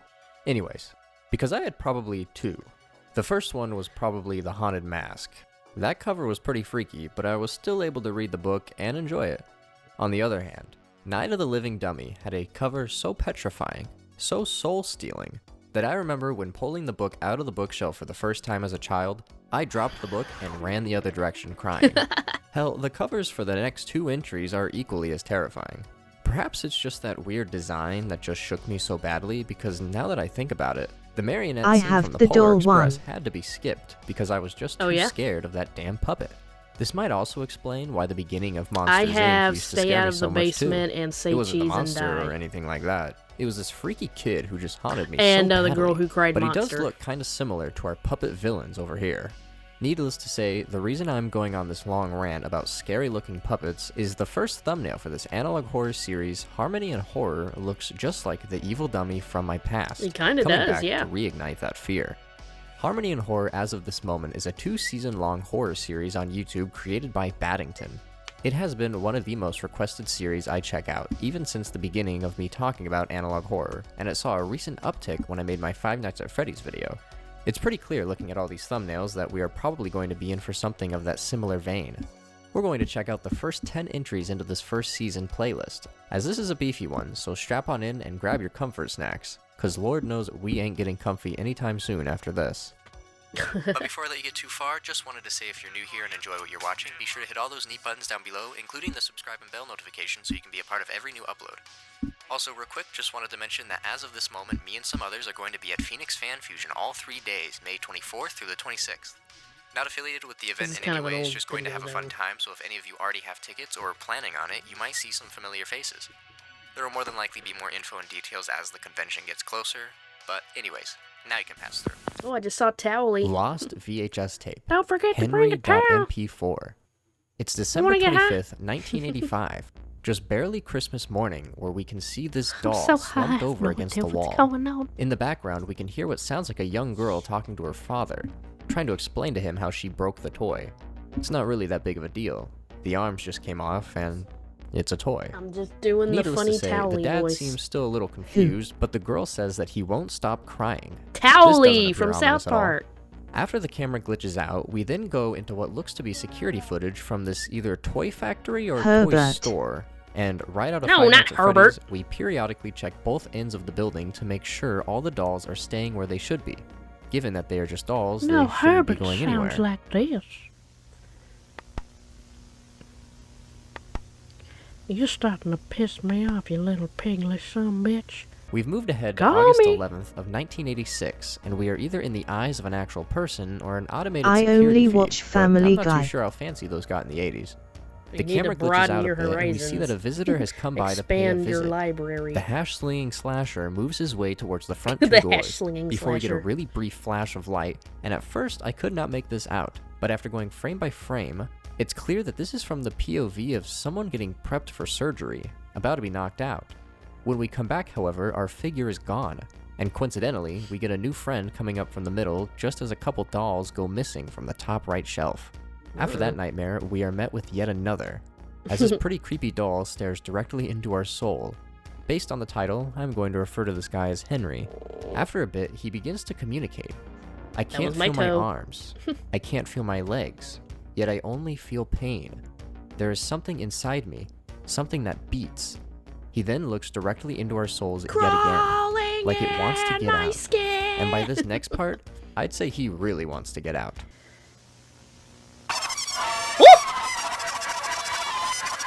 Now, I have a couple theories already as to what could be going on here. That actually kind of got me. To be fair, this is all I've seen, so I'm totally banking on being wrong. At first, when the doll said he couldn't feel his arms, I imagined that had to do with the fact the kid ripped them off. But then he said something about something being inside of him that beats. All this can make me think of is that quick frame where it looked like someone was being put under, ready to go through some sort of operation. Is it possible that some crazed lunatic toy maker decided to surgically put organs into his dolls? Herbert. Sounds like you've got yourself the plot of the Pinocchio horror flick. I don't know why that was what I first thought of, but this is going to be some kind of Five Nights inspired piece. I feel like that would be a very cool spin on the dead bodies inside Aren't all of these animatronics kind idea. of inspired by Five Nights? Come on. WakeUpBonzo.mp4. If I had to guess, it appears we are back with the same father and daughter from the beginning of the last entry, except we are a bit prior, dating ourselves on April 8th, 1985. I normally wouldn't pay much attention to the time, but this one really needs our focus. At 8:46 p.m., our dad leaves for work, I imagine after he puts his daughter to bed. Then we cut to 3:24 a.m. of the same day, so this must have happened prior. We can hear what sounds like a dog yelping, which isn't fun, before our character opens the door and we see what looks like a full-fledged animatronic suit of this stuffed bunny, presumably named Bonzo. We go back to 8:46 p.m. just to be met with some light flickering by the little toy. I could just be overthinking the time changes on the camera, but we very subtly fade to 4:06 in the morning. Still on the 8th, which would mean this is prior. Not too long after, we jump back to 9:54 p.m., back in front of that door. Once it's open, all we can see is the pitch black of the room. Well, that is until he turns his flashlight on.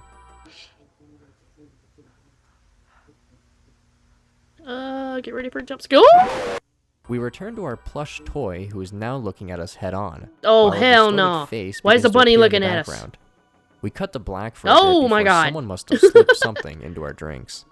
Hello, nightmares. Oh!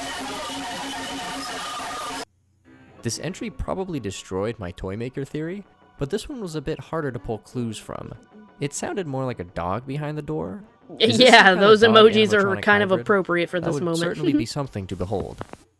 Oh god, don't Goodbye, show me Arthur. the dog girl. MP4.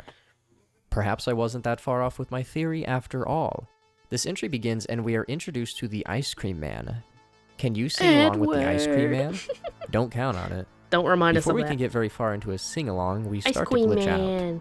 We then cut to this back office area where it sounds like the designer for these mascots, as he refers to them, talking to someone else. Look at that. What do you think?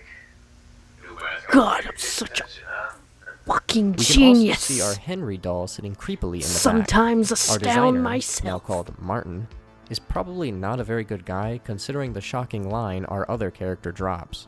Don't act stupid, Mark. The thing nearly killed me last night. Arthur, I told you got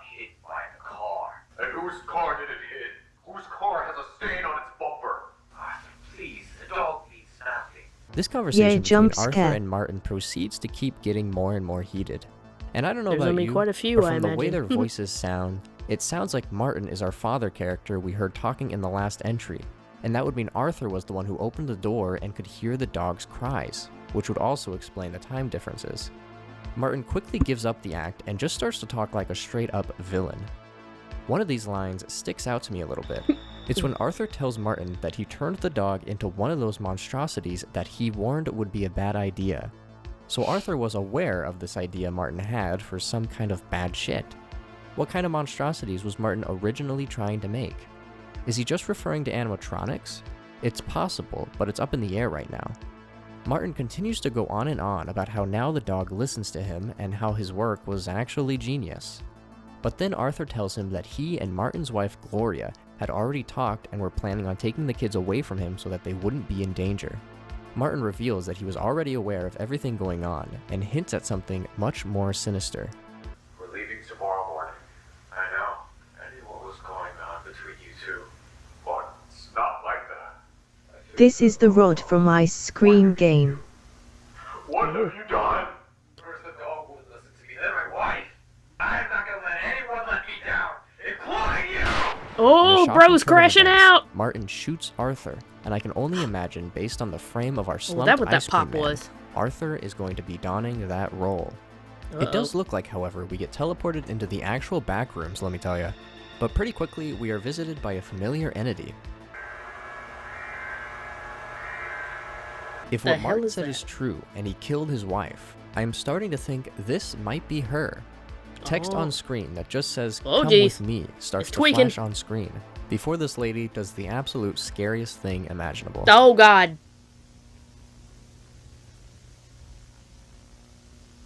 I'm not looking.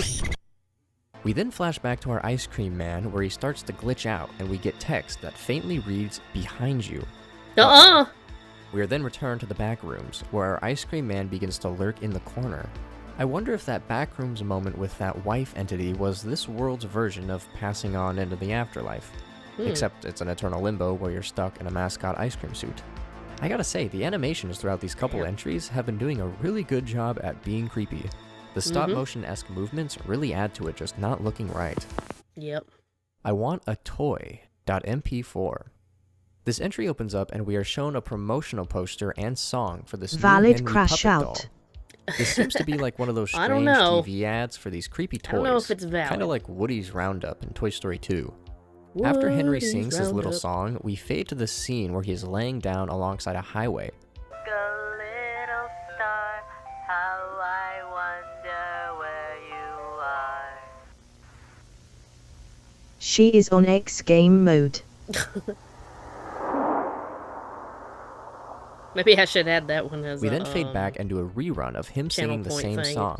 You're That- gonna oh drive my me crazy, God, Henry. he on that We are shown yet escape. again the scene with Henry at the edge of the Maybe I should highway. add that one too. And it does sound like the sound of cries in the back. What the fuck you men are? We return yet again to Henry singing his song, except things are very Oh noticeably god, where's different. your eyes, Like bro? Henry's lack of eyes and the lack of singing. Sure is dark out. Would you want to sing with?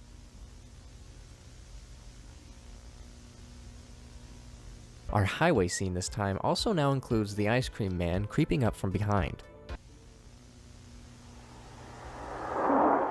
Oh my god. We go back to Henry singing one more time. In this instance, his voice becomes a loud siren. Before it appears the ice cream man has a secret evolution he's waited until now to share. Uh-oh.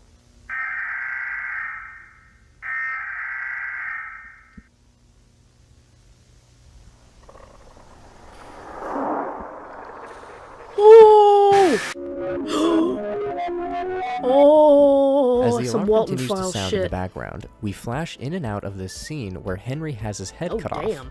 And there's this weird red figure standing behind him. He did say in the first entry that there was something inside that needed to get I don't out. want this. I would hope that is not some skinless person wandering around, but you know, that could very well be what it is. Yeah. We end up going into a scene where it looks as if we are inside a closet, where either we or someone else is banging on the door as cries can be heard. This next moment we get is definitely one of the more haunting moments in this series. He did a Kenshi and got stabbed by Kitana. No. So, even You mean Melina? he beats me though. Oh. So if I had to keep theorizing, I can only imagine that this is all the work of Martin, and the story Henry is telling is of his own death at the hands of his father. Henry, you don't need to keep looking towards the screen, buddy. How interesting that it does actually seem like this Martin guy is some sort of toy maker or animatronic engineer who killed his family and then mixed the parts together to create these living dolls. That's close enough to my original theory that I'm gonna give myself a point. Don't Cry, MP4. This tape opens up and we are introduced to a new mascot, Sophia the Singing Marionette. I won't cry. Sophia, right off the bat, No, must have something I incredibly won't wrong going on. shed a tear.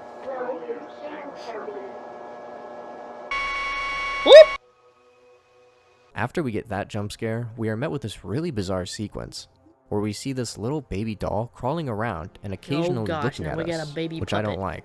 They also have a funny use of song Throw it in the choice, trash. considering I was just getting to the point where I could listen to it without shitting myself.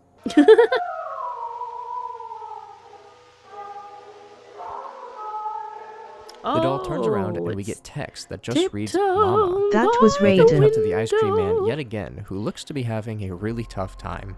It appears that he bashes his own head against the wall and causes this pretty nasty injury.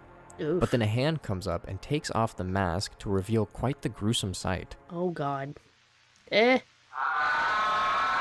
Oh Jesus Christ, no, I guess come the true on. question is, how many kids did Martin have? Because if he had 3, this would make sense, considering the scene we are met with next. I don't like that clown face either. I order you to come here right now!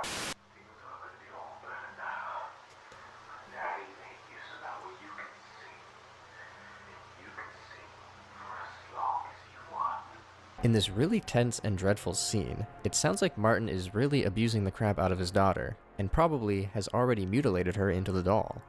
If this is Martin, it sounds like he meets a well-deserved fate. What are you doing? Get back in your room like I told you to. Did you hear me? No. Perhaps it is being told to us that Martin ends up inside that weird clown suit. It's what he wore to scare Macy, and the constant hold on this mask is making me think that's the case. Like it. The end of this entry truly caught me off guard. The marionette, who I can only imagine is now Macy, asks if we are going to sing for her, and we are presented with 2 options, yes or no. Except, each answer has its own Like entry. Bonnie in A FNAF, choose your own take off adventure his moment in mask. an analog horror was also not on my bingo card. I'm feeling generous today, Macy. I will sing for you. Yes, I shall sing.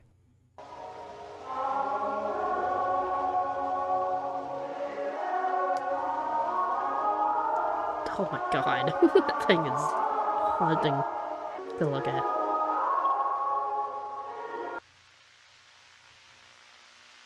I don't think singing was the right choice. No, I shall not sing. Not singing may also not lead us to anywhere good, but it does appear to show us exactly how Martin met his fate.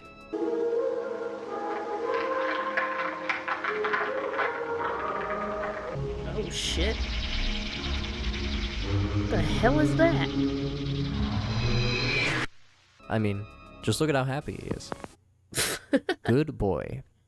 This tape begins and we are met with an advertisement from M&A Harmony Toys. Turns out this is an ad for that little punny... for that little... Fuck. Turns out this is an ad for that little bunny plush we saw in the earlier entries. It's actually called Stitch Buddy. And by the way this guy describes this thing, it really sounds like a Confess-a-Bear from SpongeBob. I did something recently I'm not proud of. Not sure why it says it can't talk when it so clearly spoke to us. When our narrator says that he will keep all your darkest secrets, the screen starts to strip to black. Is this a game you can play on YouTube or not? The segment we are presented with next shows us the first It's an testing ARG, phase of when Martin used his dog for analog this machine. horror ARG type thing. This next bit really makes me think that the plushie form is just symbolism, because I don't think this thing can transform like this.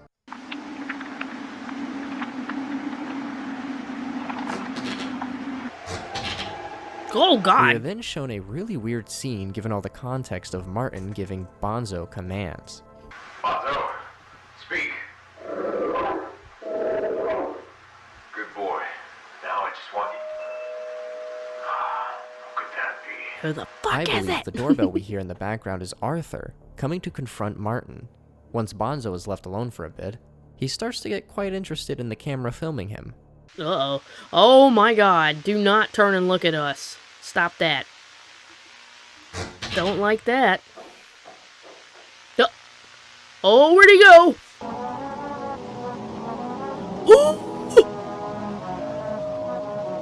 I don't like it. I don't like We then it. cut to this moment where we see the plush Bonzo as he slowly turns his head towards the camera. I gotta say, I truly do think this is more than just stuffing a body inside a suit. This guy seems to be actually blending the person and suit together so that it works as a living creature, so to speak. This Martin Menace is out here creating Frankenstein monsters out of everyone in his family.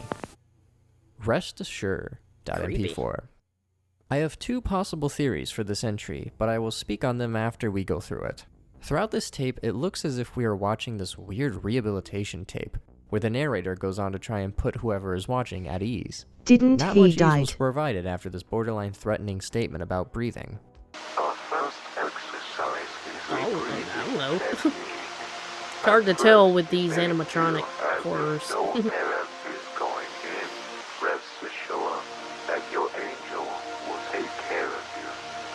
He is gone now. Throughout this tape, we see quick I glimpses saw him of some hiding. familiar faces. Our first one is Henry, who is creeping behind a street post. After our narrator tells us that our fears and regrets can't hurt us, we see a figure coming up from over the Windows Vista mountain. As they get closer and closer, it becomes apparent that this is our Mr. Ice Cream Man, looking all damaged up from his head bashing he did earlier. He Mr. continues Ice to Cream keep getting Man. closer and closer to the camera before we get a new shocking reveal.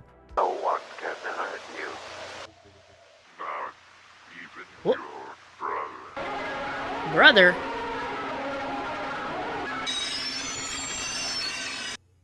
This almost solidifies Okay, well, why Arthur was he as being the kinda Ice Cream doing a Man. jig, though? And not only that, but Martin's brother as well. At this point, all of Martin's victims have been a member Bro, of his getting own jiggy family. with it. We see a classic Jack-in-the-Box that slowly plays on until our clown jumps in from the side to close out our entry. Now onto my theories for this. The first one is that this little world being displayed on the rehabilitation tape was kind of like this afterlife setting where Martin woke up after getting attacked by Macy. His inner voice trying to tell him that his fears and guilt can't hurt him here, and come to find out, they probably can. And Arthur Ice Cream is back with a vengeance. It would also make sense to see his son, possibly Henry, hiding behind the tree. But it's possible that Mr. Ice Cream Man was trying to say no-no on passing peacefully and throwing him into the Jack-in-the-Box clown. My other theory is a little bit less imaginative, and it's that this is the clown watching this weird rehabilitation tape, as it looks like you can barely make out his reflection against the screen, as if he is watching it on his own television. But I kind of like my first theory better. She can't sleep. .mp4. Whenever I feel like my theory couldn't get any more rock solid, a wrench gets thrown in to completely put it into shambles. Now with that, let's get into this tape. The first thing we are met with is a conversation with who I can only imagine is Martin and Macy. Everything seems a little normal. Macy is pretty upset because she wants a lullaby and can't sleep without them. So Martin comes up with a proposition. My money doesn't jiggle jiggle. How's about I make you a toy that can sing forever? What? Does that make you feel better? You mean jingle? We then get presented with quite the haunting image of Sophia the singing marionette, but she does sing us a neat tune that definitely doesn't go off the rails at any point. Oh, jeez.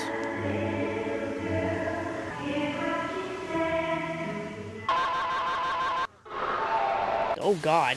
Look at that happy face inside the doll. We end up cutting back to the house, and I gotta tell you, this whole sequence is really something else. Good times are gonna roll in. Put on a happy face. It unfortunately sounds as if Macy's mother had been shot by Martin, Oh, and she God. runs to hide in this other room, where Sophia is literally sitting around a bunch of upside-down crosses in a clear-as-day ritual. So Macy didn't get put inside the marionette doll, but was possessed by a spirit of some sort. Perhaps back in the entry Don't Cry, Sophia was trying to protect Macy in some way. Who's to say, but I was pretty on board with Macy being the marionette, so now I don't know what to think. But given what we see here, this Sophia doll is not one I'd like to be trapped in a room with. We then get a The scene song. that requires the captions on to tell us what these two characters are saying.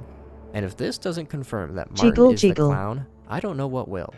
Henry refers to the clown as Dad and tells him that he is unable to see. He can't see anything. The clown responds by saying he's mad at you. Everyone is. Henry apologizes We and aren't says he having won't a ask red again, carpet. but again asks for his eyes to be fixed, and that everything hurts. Buddy, if only you knew what was about to come in the next 5 seconds. Oh, jeez.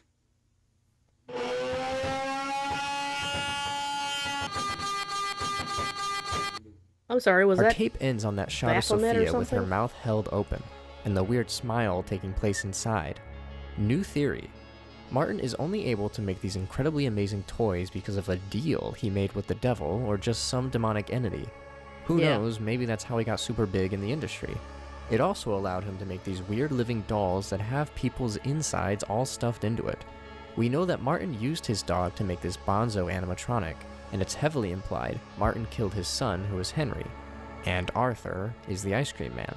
If Martin isn't the clown then, perhaps the clown is that evil demonic entity that he was working with to make these weird toys.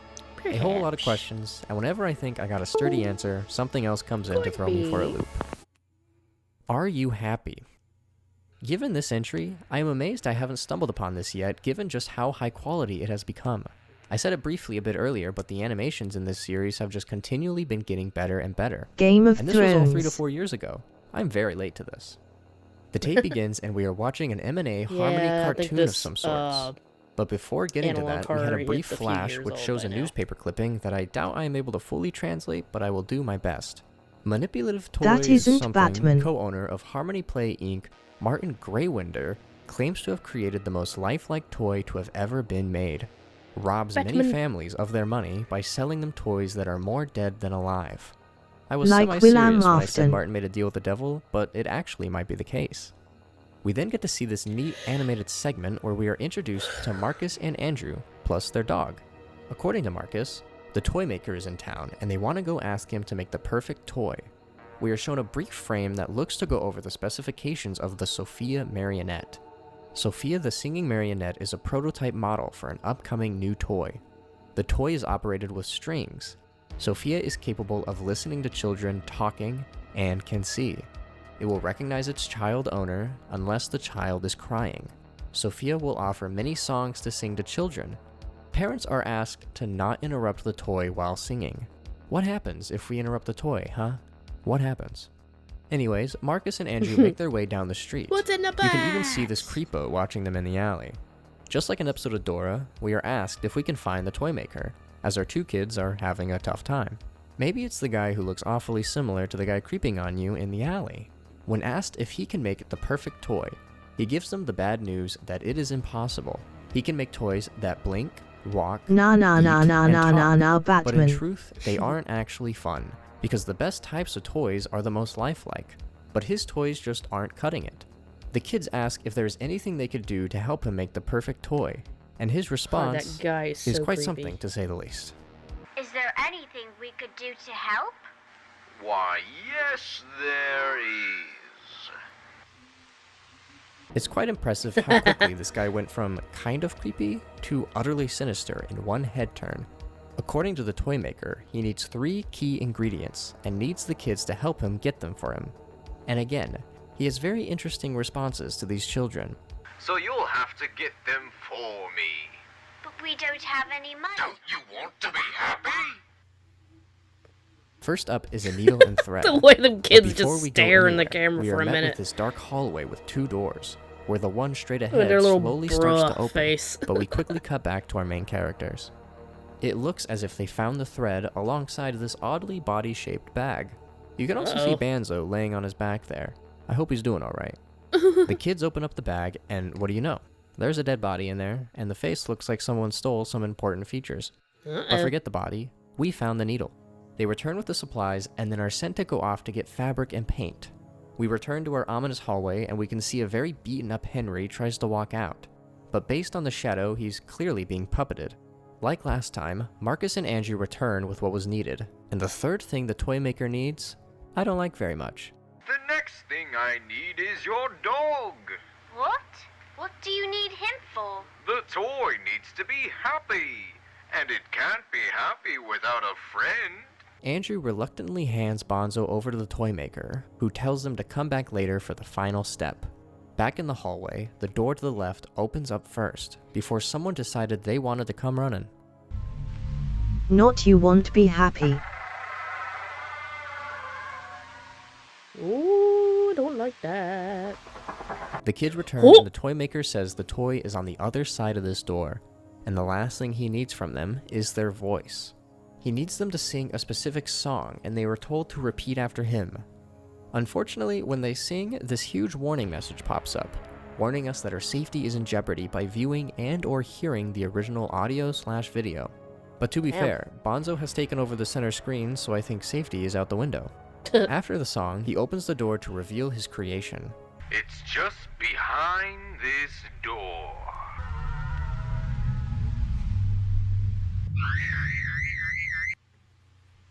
Ooh. Yeah, I'm sure they're gonna love it. We see his creation as good old Bonzo, but in animatronic form, before we begin to fade on what I thought was initially missing posters. But it's clear now, these were the toy maker's victims and their graphic causes of death. None of these kids seem to be Andrew or Marcus, but our last poster is sadly of Bonzo. God, I hate this guy. So I guess if I had to give a theory to end this part on, I would say that Martin was a decent toy maker, but his work started to suck, or it always sucked. But at some point, children were not having fun with his toys. So he strikes a deal with powers beyond his control to have the ability to create these horrific toy monstrosities, like how Arthur described it. Whether or not this animated episode with Marcus and Andrew was just a big symbolic way of showing how Martin the toy maker was a huge piece of shit, it's clear that he made the kids say this weird incantation to bring their mangled dog back to life in the toy.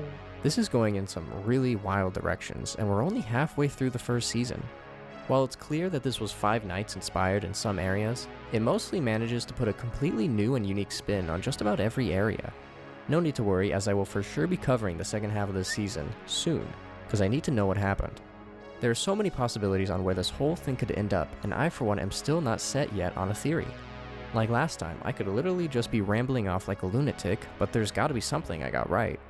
If you made it this far, I thank you for watching all the way to the end. Be sure to stick around for the next part I will be doing in the coming weeks. Also, if you enjoy what you see here and want to see more, there are now 4 parts out on our gaming channel 4Player where we are trying to conquer the Outlast trials. And it is probably going as well as you would expect. Ow! There's no way out of here, Jonathan! There are no doors that open! But other than that, be sure to leave me more recommendations down below for stuff you want me to check out. And be sure to go support the original creator. But other than that, I will see you all in the next video. Come over here and kiss me on my hot mouth from being romantic. Well,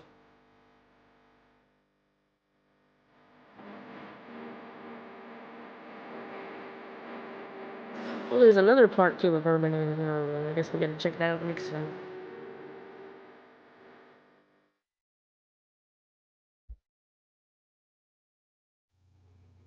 Japan. The year is 1992. 11 p.m. on a Friday I night. was 2. The popular mystery television show Night Scoop was on.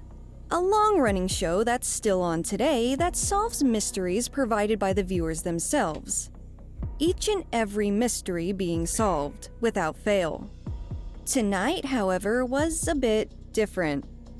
As this week's segment came to a close, the jarring and sudden words "investigation terminated" had appeared on screen. This was the first and only time a mystery on Night Scoop was deemed unsolvable and suddenly dropped like this. The one singular time since its premiere in 1988. Why was that? Was there perhaps more to it? Today, we're exploring an unsolved mystery known as the Vinyl Rope Incident. Tantei Naito Scoopu, or just Night Scoop as it's more commonly known, is a nighttime variety show produced by ANN or All Nippon News Network. It currently airs on ABC, the Japanese ABC. The show's premise is fairly simple. It's a detective agency where the television studio is the detective agency, and the various talento and comedians brought on board for the show are the detectives. When a viewer sends in a worthy request, the television personalities, dubbed detectives, will travel throughout Japan to perform an on-site investigation and come to some kind of resolution. Remember, all cases brought on Night Scoop have been resolved in some way. It's been reported that, on average, Nightscoop receives 300 letters and 100 emails a week. During the show's heyday in the 1980s and 90s, an abundance of these types of mystery programs had surfaced. It's likely that they received even more requests back then. So, what kind of cases are we talking about here? For starters, we have the case of Sachan the fat dog. A mystery where a woman's dog ate the same food as her, which was not a whole lot, yet he continued to gain more and more weight as time went on while the woman maintained the same weight. The dog, known as Sachan, became a certified round boy, a hefty chunk. Sachan often walked around the neighborhood, and the woman wasn't too sure where Sachan went during the day. For this reason, the Nightscoop crew followed he's going off Sachan somewhere to else learn to the eat. answers. Another prominent mystery was the mysterious exploding egg. In short, this one involved a man's co-worker microwaving an egg that exploded when they went to eat it. The person who called the Nightscoop cast forward simply wanted to figure out how to recreate this mythical exploding egg. There's also the famous Chichiyasu yogurt display. In Osaka, connected to the Hanshin Express line, there was a giant display in the shape of a yogurt container. On this display, there was text that read, "The date I was manufactured can be found on the top of my lid." The way the show tried to confirm this to be true or not true is by the case detective taking flights back and forth between Tokyo and Osaka to try and catch a brief glimpse of the lid. Not exactly efficient. And then there's their most famous mystery, the infamous case of the missing Colonel, or the Curse of the Colonel. A mystery known by many today that actually made its way into the public eye from an episode of Nightscoop.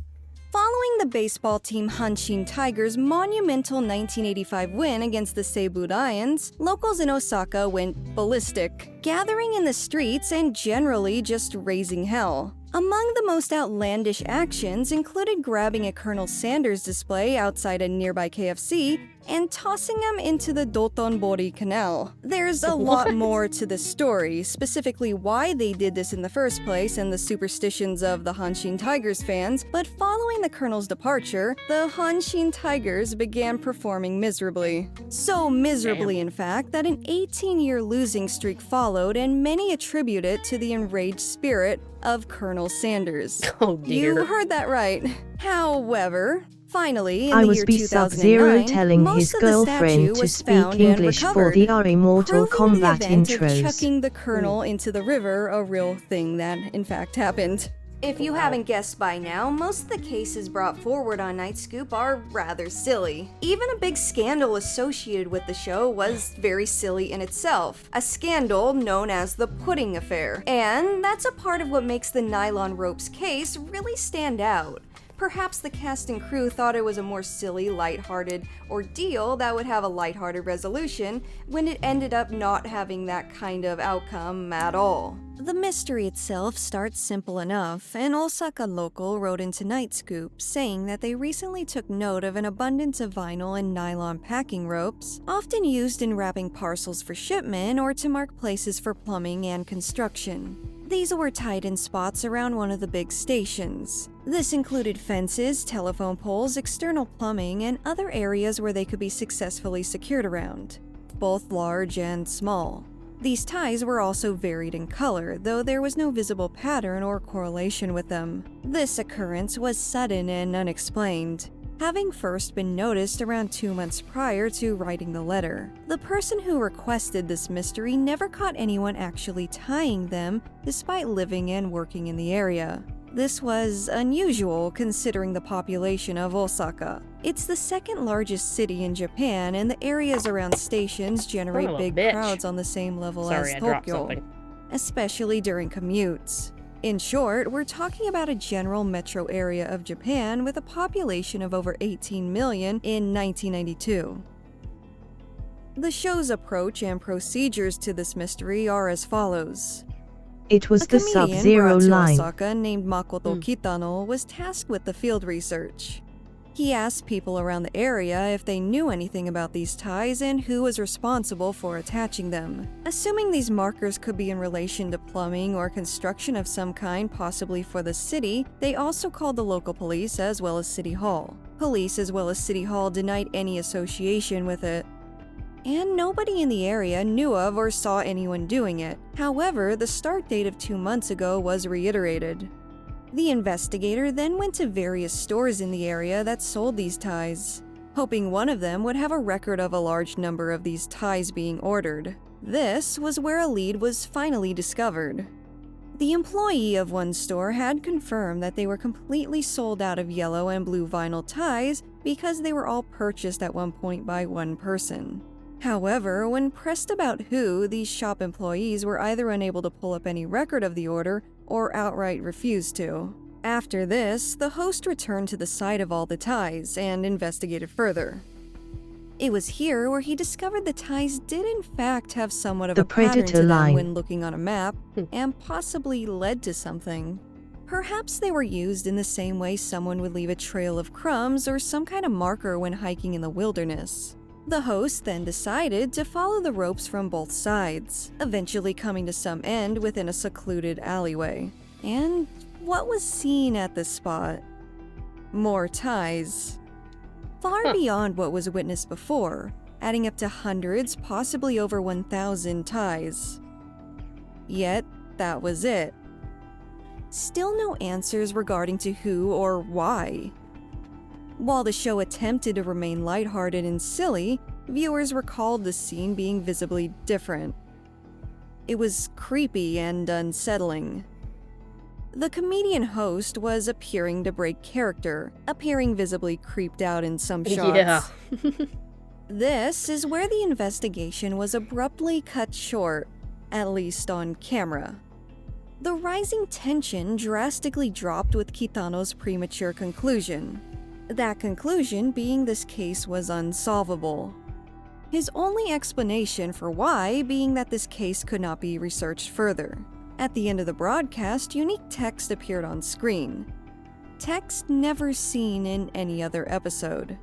This text was a no-nonsense, no-excuse request not to write in about this case ever again.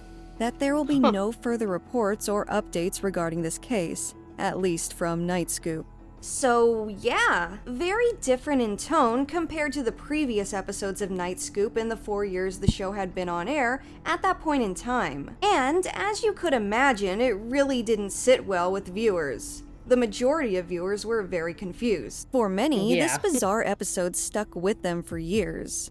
And like many bizarre situations and stories observed in Japan, this case was eventually brought forward and discussed once the internet provided the platform to do so. This topic especially took off within the occult boards of 2chan. Many felt that something supernatural was at play with all the ties, especially due to the pattern they were in, nobody seeing who did it, and the bizarre side of them in general. Due to such interest, a search to find a recording of this episode began. Once that was found and re-uploaded, rewatching the case was still made somewhat difficult. While other Night Scoop episodes are viewable in full on YouTube, some even translated to English, this specific episode is pulled from the internet by the rights holders shortly after any existence occurs online, especially on big sites like YouTube. Those involved with the show did not want this episode to be reviewed, it seemed. The official site also includes zero mention of this episode, though this isn't unusual as there's a lot of episodes. However, removing this specific episode so quickly gave off the impression that the Night Scoop people were trying to cover something up, and that intrigued the fans of the occult boards even more so. Though, that didn't stop forum users and blog posters from getting their hands on the footage online eventually, even though it did get taken down fairly quickly. And when they did, screenshots were taken and the episode was recounted via vivid text description. With my own Japanese knowledge, which is not perfect, far from it, mind you, I'm happy to be able to report that I did find the episode. The re-upload I encountered didn't feature the show's intro or credits, but it does have the complete segment. Honestly, it wasn't too hard to find, and searching the Japanese case title will bring it up. And of course, I can't show too much of this episode due to copyright, but I will show what I can to elaborate points. So, this whole segment is only 13 minutes in length. The message saying that they would not continue the investigation is correct and is in the episode. Here is that specific screen. The wording of it makes it very clear that this investigation was to be abruptly terminated. It appears on screen a bit suddenly, and I can definitely see why this weirded out viewers at the time. Another thing I noticed is that most of the ties are tied very close to the ground, and the majority of them are yellow. The ones in that alleyway are blue. Actual ropes appear to be tied around large objects in addition to this, also very close to the ground. When the host asks that shop clerk about the ties, it's very clear that he is very serious and wants nothing to do with the conversation. The host, Kitano himself, is elated that he found the store the ties came from, but the man running the shop doesn't joke back or smile at all. A few police officers are seen with the same demeanor a little later on when the host tries talking to them. They just walk away. My impression is that they clearly don't see this as a joke either. After this, it cuts to another scene with the host replacing a yellow tie that he removed from a pole at the start of the episode. With that, the text saying not to inquire further shows up, and that's it. The act of him putting the tie back is a little odd too, like context is missing here. So, in addition to conversation on forums, multiple blog posts were created as well. Among the most prominent and useful of these being written by a user who claimed to have been living in that part of Osaka during the early 90s, particularly during that incident and Night Scoop's investigation. He was apparently a student in middle or high school and provides screenshots where he's even seen in the background of the show. In his post, he recounts all the ties being removed from the area following the show's production crew leaving. They were all just suddenly gone. Very much like the locals interviewed on air, this writer of this blog post didn't know much about the root cause of this and who was doing it. But luckily, there exists another incredibly useful blog post, one that archived a few of the forum posts that I mentioned earlier. This included accounts from locals and a possible conclusion to this bizarre mystery. And before we get into that, there is one rather important topic I'd like to discuss first. This is, unfortunately, a topic filled with stigmas and issues. The Japanese population believes heavily in a person's civil duty, feeling that a member of Japanese society involves a great deal of responsibility from a young age to contribute to the greater good of society as a whole. There are benefits to this cultural approach, absolutely. Japan is a very safe country, and those who live there are very helpful and trusting due to this safe environment. In short, when everyone does their part in a community, big or small, change is seen, simple as that. Safe However, being a an relative issue term. that Japan has in conjunction to this is the lack of individual support and a lack of individual representation in many aspects. This includes not wanting to stand out and appear gaudy or overly indulgent. Being an outlier is often seen as a negative thing, at least in my own experience and from what I've heard from other people I know that have lived in Japan. There are not many resources when seeking psychological health in Japan. It's an issue that is severely underaddressed. This causes those needing medical help to avoid doing so because of this stigma. And of course, things have gotten better, but as far as the spring of 1992, there were a lot of difficulties and a lot of things that just were not discussed. This brings us back to the documented accounts of the locals on the forum. Many recounted seeing the person who tied these ropes. The person is described as an older female with a visible mental impairment. Some say it's not immediately visible, while others say it was. Some even use phrasing to insinuate the woman was disabled, past the point of possibly being employed and self-sufficient. Now, why did this woman tie these ties? The possible reason is rather sad, as some accounts say that she did so because she needed assistance returning home and often got lost. Not having anyone to help her despite her disability, she purchased these ties so she could mark her way home and avoid getting lost. Since these ties were later removed, I honestly hope she didn't face further difficulty following their removal. Keep in mind, this possible outcome is not confirmed. There are other possible reasonings, one recounted by Makoto Kitano himself, who you may recall is part of the on-site investigation for that specific episode. During his appearance on a podcast, he recalled the filming of that episode vividly, stating that they did find the woman herself and tried talking to her. This is when they quickly realized that she was unable to coherently cooperate with them. The woman apparently suffered from hallucinations, at least according to Kitano's account, claiming that she was unable to stop tying the ties, that she was literally terrified of stopping. Kitano does not mention anything about finding her way home in the podcast, only that the woman was unable to be interviewed due to severe paranoia and her mental state. They also feared a privacy violation since she lived nearby. This detail of the mystery was never broadcasted, obviously due to her privacy, and not wanting to showcase the unpleasant conclusion. Though, do keep in mind, none of these reasons are confirmed to be real. Some people feel that the whole thing was staged just to boost ratings or creep people out a bit and get some talk generating about the show. That doesn't really make sense to me, but because the ties suddenly vanished, a lot of people feel that may be the case. As I said previously, Night Scoop still remains on the air and airs weekly to this day. However, the nylon rope incident still remains the black sheep, and that one weird episode with that not very pleasant outcome. As far as this mystery itself, it's been 31 years. Who knows if this woman is still in the area or alive and well? I sincerely hope all the attention on this situation helped her in some way. But what do you guys think? I would love to know your views and your own personal takeaways in the comments below. I understand the topics brought forward today are kind of heavy, as well as that my opinions on mental health in Japan and how people with disabilities are treated may have bled through just a little bit. Though if I incorrectly interpreted anything, I do apologize. To summarize my own thoughts and takeaways, I feel support and awareness would be wonderful to those who need it. The nylon ropes case is bizarre and chilling in a way, but the underlying reasons behind it are a bit sad. Anyways, that's all I have for you today. If you enjoyed the video, please like and subscribe. See you next time.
Alright, last video of the night.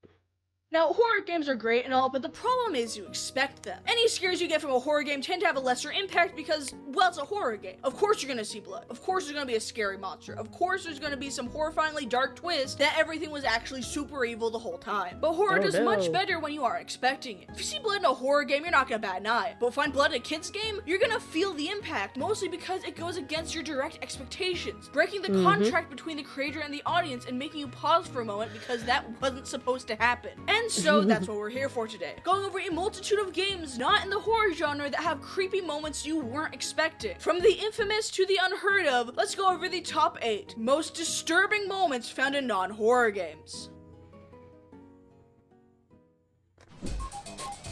Number 8.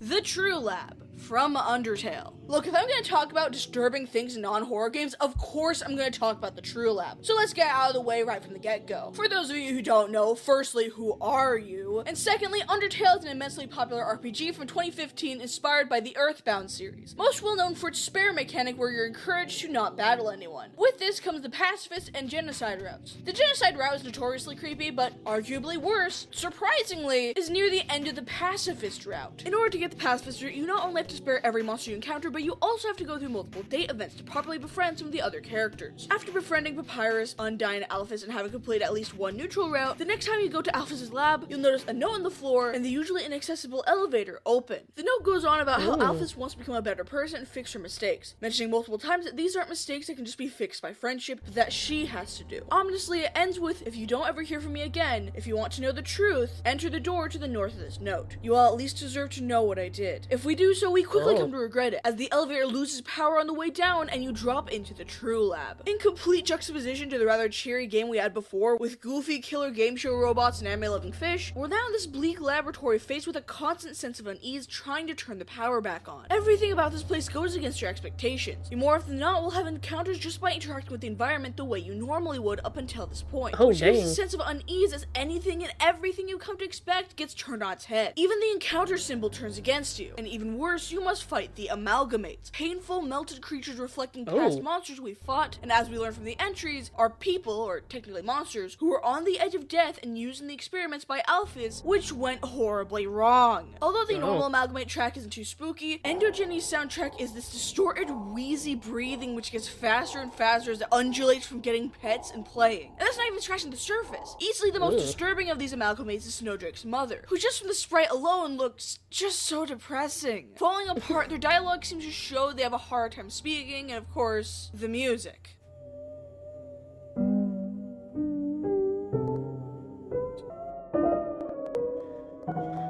Well, it's like The depressing music shifts and and distorts creepy. in this melancholic way that just makes you feel so bad. And even when you get the Yeah. power back on and find Alphys, where she finally reunites them with their families, it's bittersweet. As although the families are all happy and everything, there's still these amalgams. And with what we know about determination and amalgamates, they're never going to be able to die, even after their families do. And chances are Aw. there is no fix for this. They'll just be stuck like this forever. Either way, the True Lab is easily one of the most disturbing locations in Undertale, and as such, earns its spot on this list. Number 7.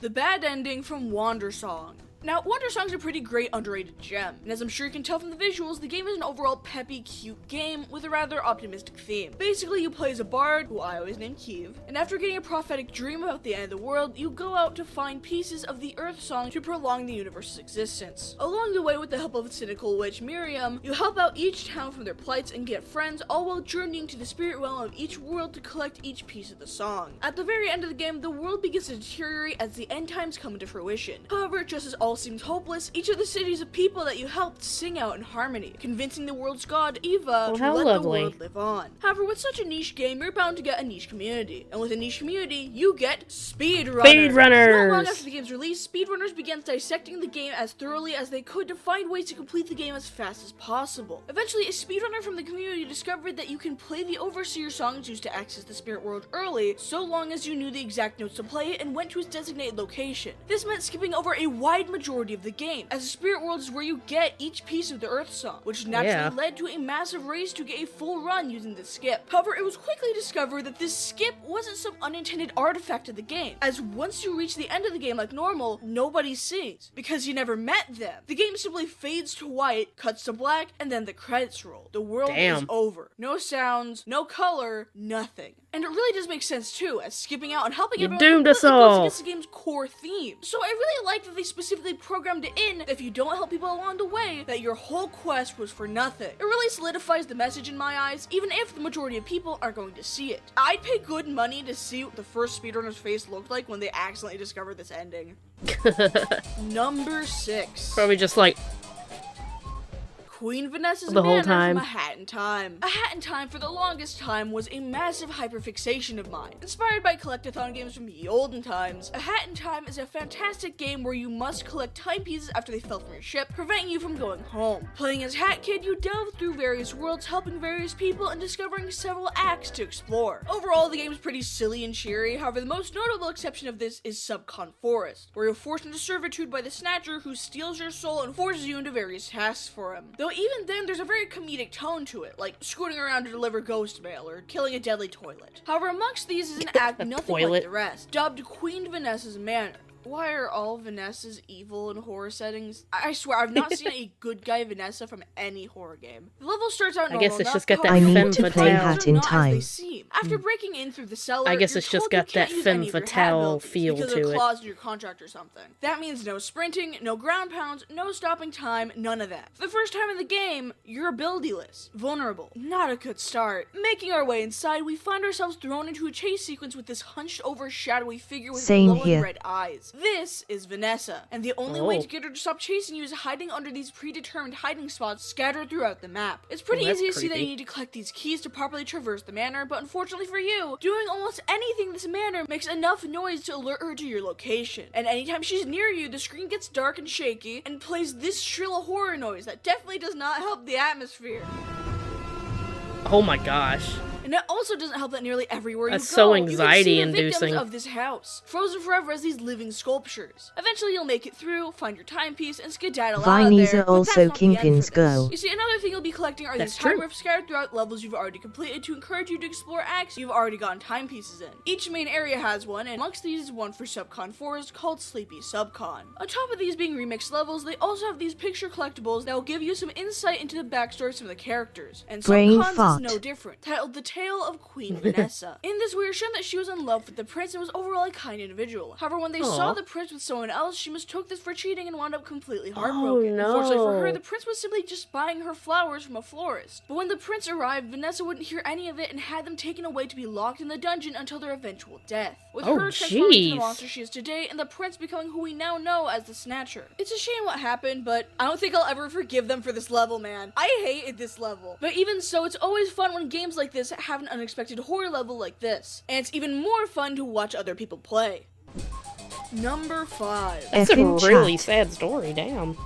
Mimi from Super Paper Mario. Super Paper Mario is a pretty interesting Paper Mario game. Oh, is that Unlike the that other bitch entries that in like RPG games, cracks Super her Paper neck Mario is a lot more and joints platform. and everything In the and game, you becomes must that stop big Count monster? Flight from using the Chaos Heart to cause Doomsday by collecting the pure hearts and defeating him. Sometime during the second chapter, you're trying to find Merly, and find yourself at Merly's mansion, naturally. However, we instead find a maid named Mimi, who seems less than innocent as we're led into multiple traps, and after accidentally breaking an inconspicuous vase, are saddled with 1,000,000 rupees of debt, and forced to work tirelessly to pay it off alongside dozens of other enslaved workers who help us get various codes throughout the compound, allowing us to steal her stash, to which Mimi is enraged that we were able to successfully pay it off. Heading to the basement, we encounter Merly, who tries to suspiciously get us back into debt, to which we find that she's not the real Merly, but Mimi again, as she's a master shapeshifter of Count Black's crew. After sussing her out, she goes on the attack, but she's not just gonna fight us as some maid girl, no. She twists her head off, her eyes dilate like a predator, and she unravels her face into a massive spider legs. Chasing around the level, her mouth writhes in this uncanny, unnatural way that just makes me feel weird. And when you manage to defeat her, she writhes before disappearing. Oh, and she comes back, and each time they make sure to use that exact same creepy head-twisting animation. Honestly, I imagine if you had arachnophobia, it's a lot worse, but man, did it freak me out when I first saw it. Number 4.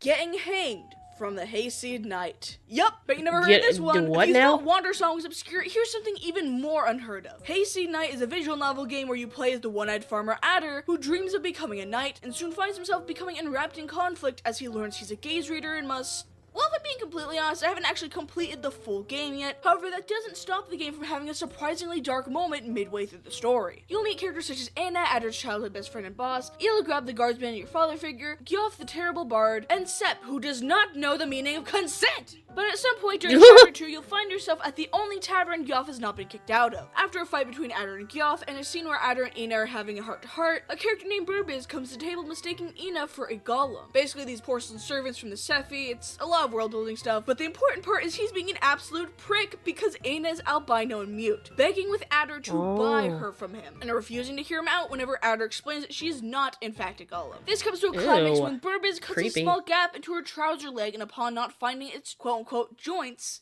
let's say they looked a little further than they should have.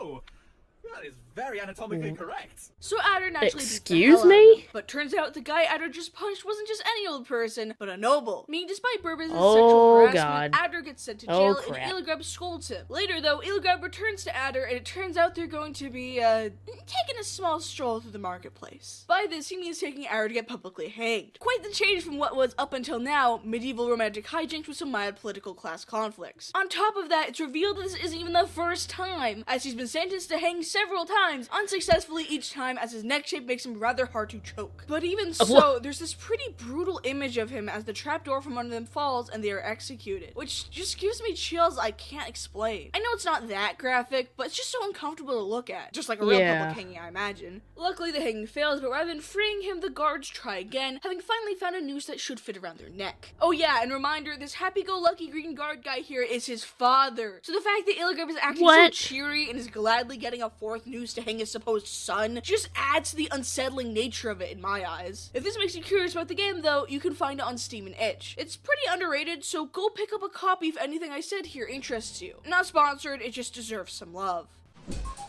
Number 3. Wow. Yikes.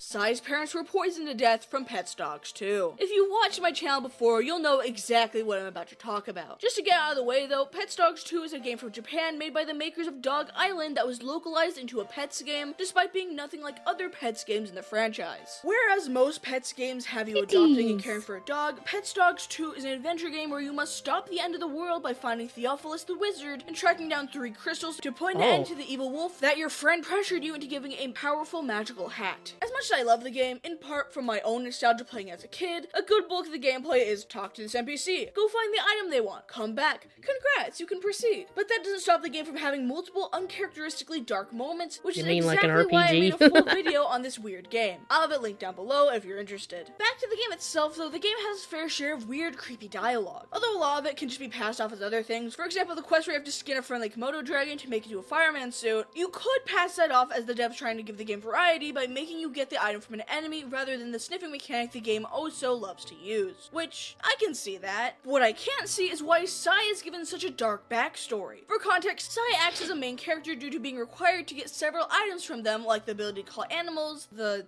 lighthouse fuel. We don't talk about the lighthouse fuel. They've seeped into my dream. It starts with Sheila the Tailor wanting us to get the legendary pattern. Apparently it was created by a genius designer named Townsend, however he and his wife both died, meaning we need to go find his younger son Sai to get the pattern instead. Now, a character being an orphan isn't creepy on its own, but what is creepy is basically everything around it. As you do quests for him, he's almost constantly lamenting his father's death and grieving over what happened. According to the townspeople, when both of Sai's parents died, he fled the town in grief and nobody really went to check in on him, just letting him fend for himself up until the tailor decides she wants something out of them. And it's not like he's been left alone for just a few days to grieve or anything like that. One of the characters explicitly says, "It's been so long I almost didn't recognize him." And to top it off, every quest you have to do for him involves you getting him food, which could in itself imply that he's not surviving very well. But that doesn't stop the village from pretending he doesn't exist and not checking on him at all as he fends for himself. So yeah, great job, Pawville. Definitely makes me want to save you from total destruction. Seriously though, unless this is something that the localization team just decided to randomly throw in, there's nothing you can really say as an excuse to uncreepify this for me. Especially with Sai's unending sorrow for his father's passing being his main character trait in all of his dialogue. Number 2. The Desert of the Kanaran from Rayman 3 Hoodlum Havoc. Rayman 3 is an interesting game to say the least. I mean, I played Rayman Legends to 100% completion with my sister when I was younger, so I know how weird the Rayman series can be. But Rayman 3 follows Rayman as he journeys to get the game's main villain Andre out of Globox when Globox accidentally swallows him alive. Seeking out the teensy Dr. Autopsy, they're unable to extract the dark lump from Globox, and so they must seek out Romeopathy and later Arthritis, whose office is in the Desert of the Kanaran. Although this is a token spooky level, it's not set in a haunted house or graveyard or anything like that. Instead, it is set in the burning sands of the desert, whereas we hop across bones and skulls and make our way into an eerie cave-like labyrinth. You'll eventually find some teensies who will warn you of these creatures called the Kanaran that are completely invincible and warn us not to get anywhere near them because the moment they get their claws on you, you're dead. To which you immediately thereafter fall into a pit into the tunnels which swarm with Kanaran. And that's on top of these creepy bony ghost-like enemies chasing you around. Eventually, Globox gets themselves captured and you're forced to lure the Kanaran into specific spots to solve puzzles and get your friend back. All the while, they have these lines of dialogue like, tear off his flesh, skin him, stick bamboo under his nails, or worst of all, make him write bad checks. No, please, anything but that. I have a family. You're eventually led down a path where you are ambushed by the Kanaran. However, turning back, there are even more Kanaran, leaving you cornered up until the last second where the ground gives way. This leads you to coming face to face with the Kanaran champion, who takes great pleasure in the idea of tearing our brain apart and how they plan to burn your corpse. I'm sure your friend will shine in the arena.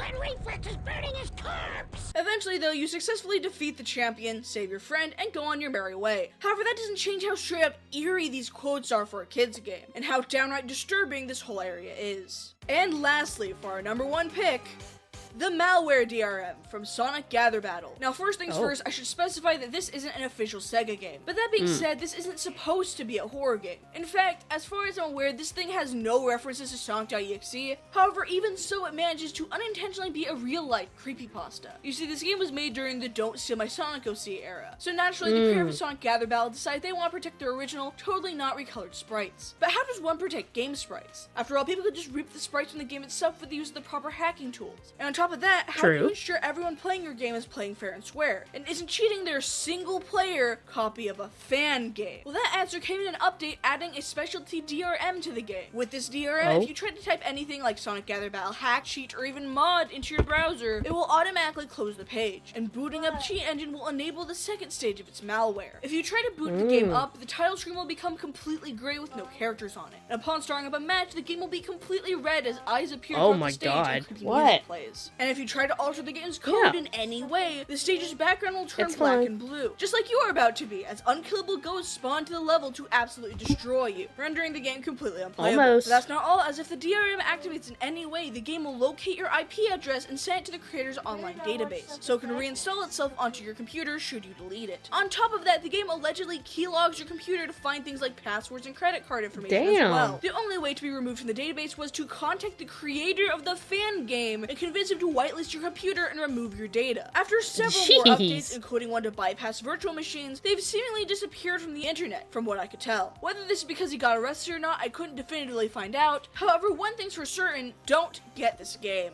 Now, I'm not even sure if you can get a copy of this game anymore, but under no circumstance should you download it, as it can apparently bypass virtual machines and is near impossible to get rid of once on your device, should you intentionally or unintentionally trip its nearly 10-year-old DRM. As such, for a non-horror game, I believe this is the most disturbing moment I can offer you. So what were your thoughts? Were there any disturbing moments from non-horror games I should have included? Let me know in the comments below. This was Spice from Cut Cafe, and I'm hoping to have the next video finally be that Cloud Scratchers video essay, so stay tuned for that. Otherwise, I'll see you around. Peace! Alright. So... Oh, it's, Oh, gonna be it for tonight's Spooky Sunday. Oh, let's see who's available to read. Oh, but Caesar...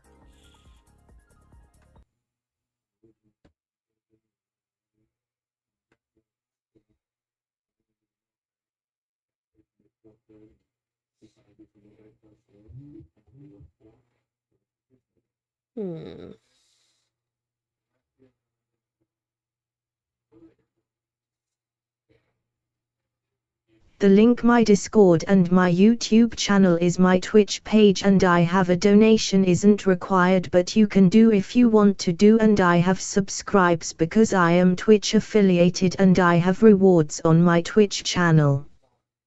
Bye. Bye ta. Bye bye.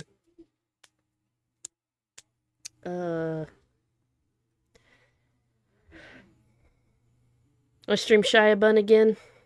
Yeah, we'll just do that. Came in from. Oh my gosh. Alright. Yeah, we'll just do that.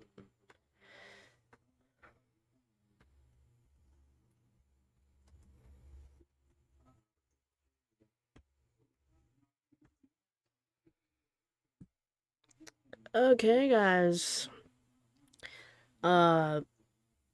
Might stream again tomorrow. I don't know. We'll see. But, thanks for, sticking around for Spooky Sunday night. Love y'all, and I'll see y'all in the next one. Bye.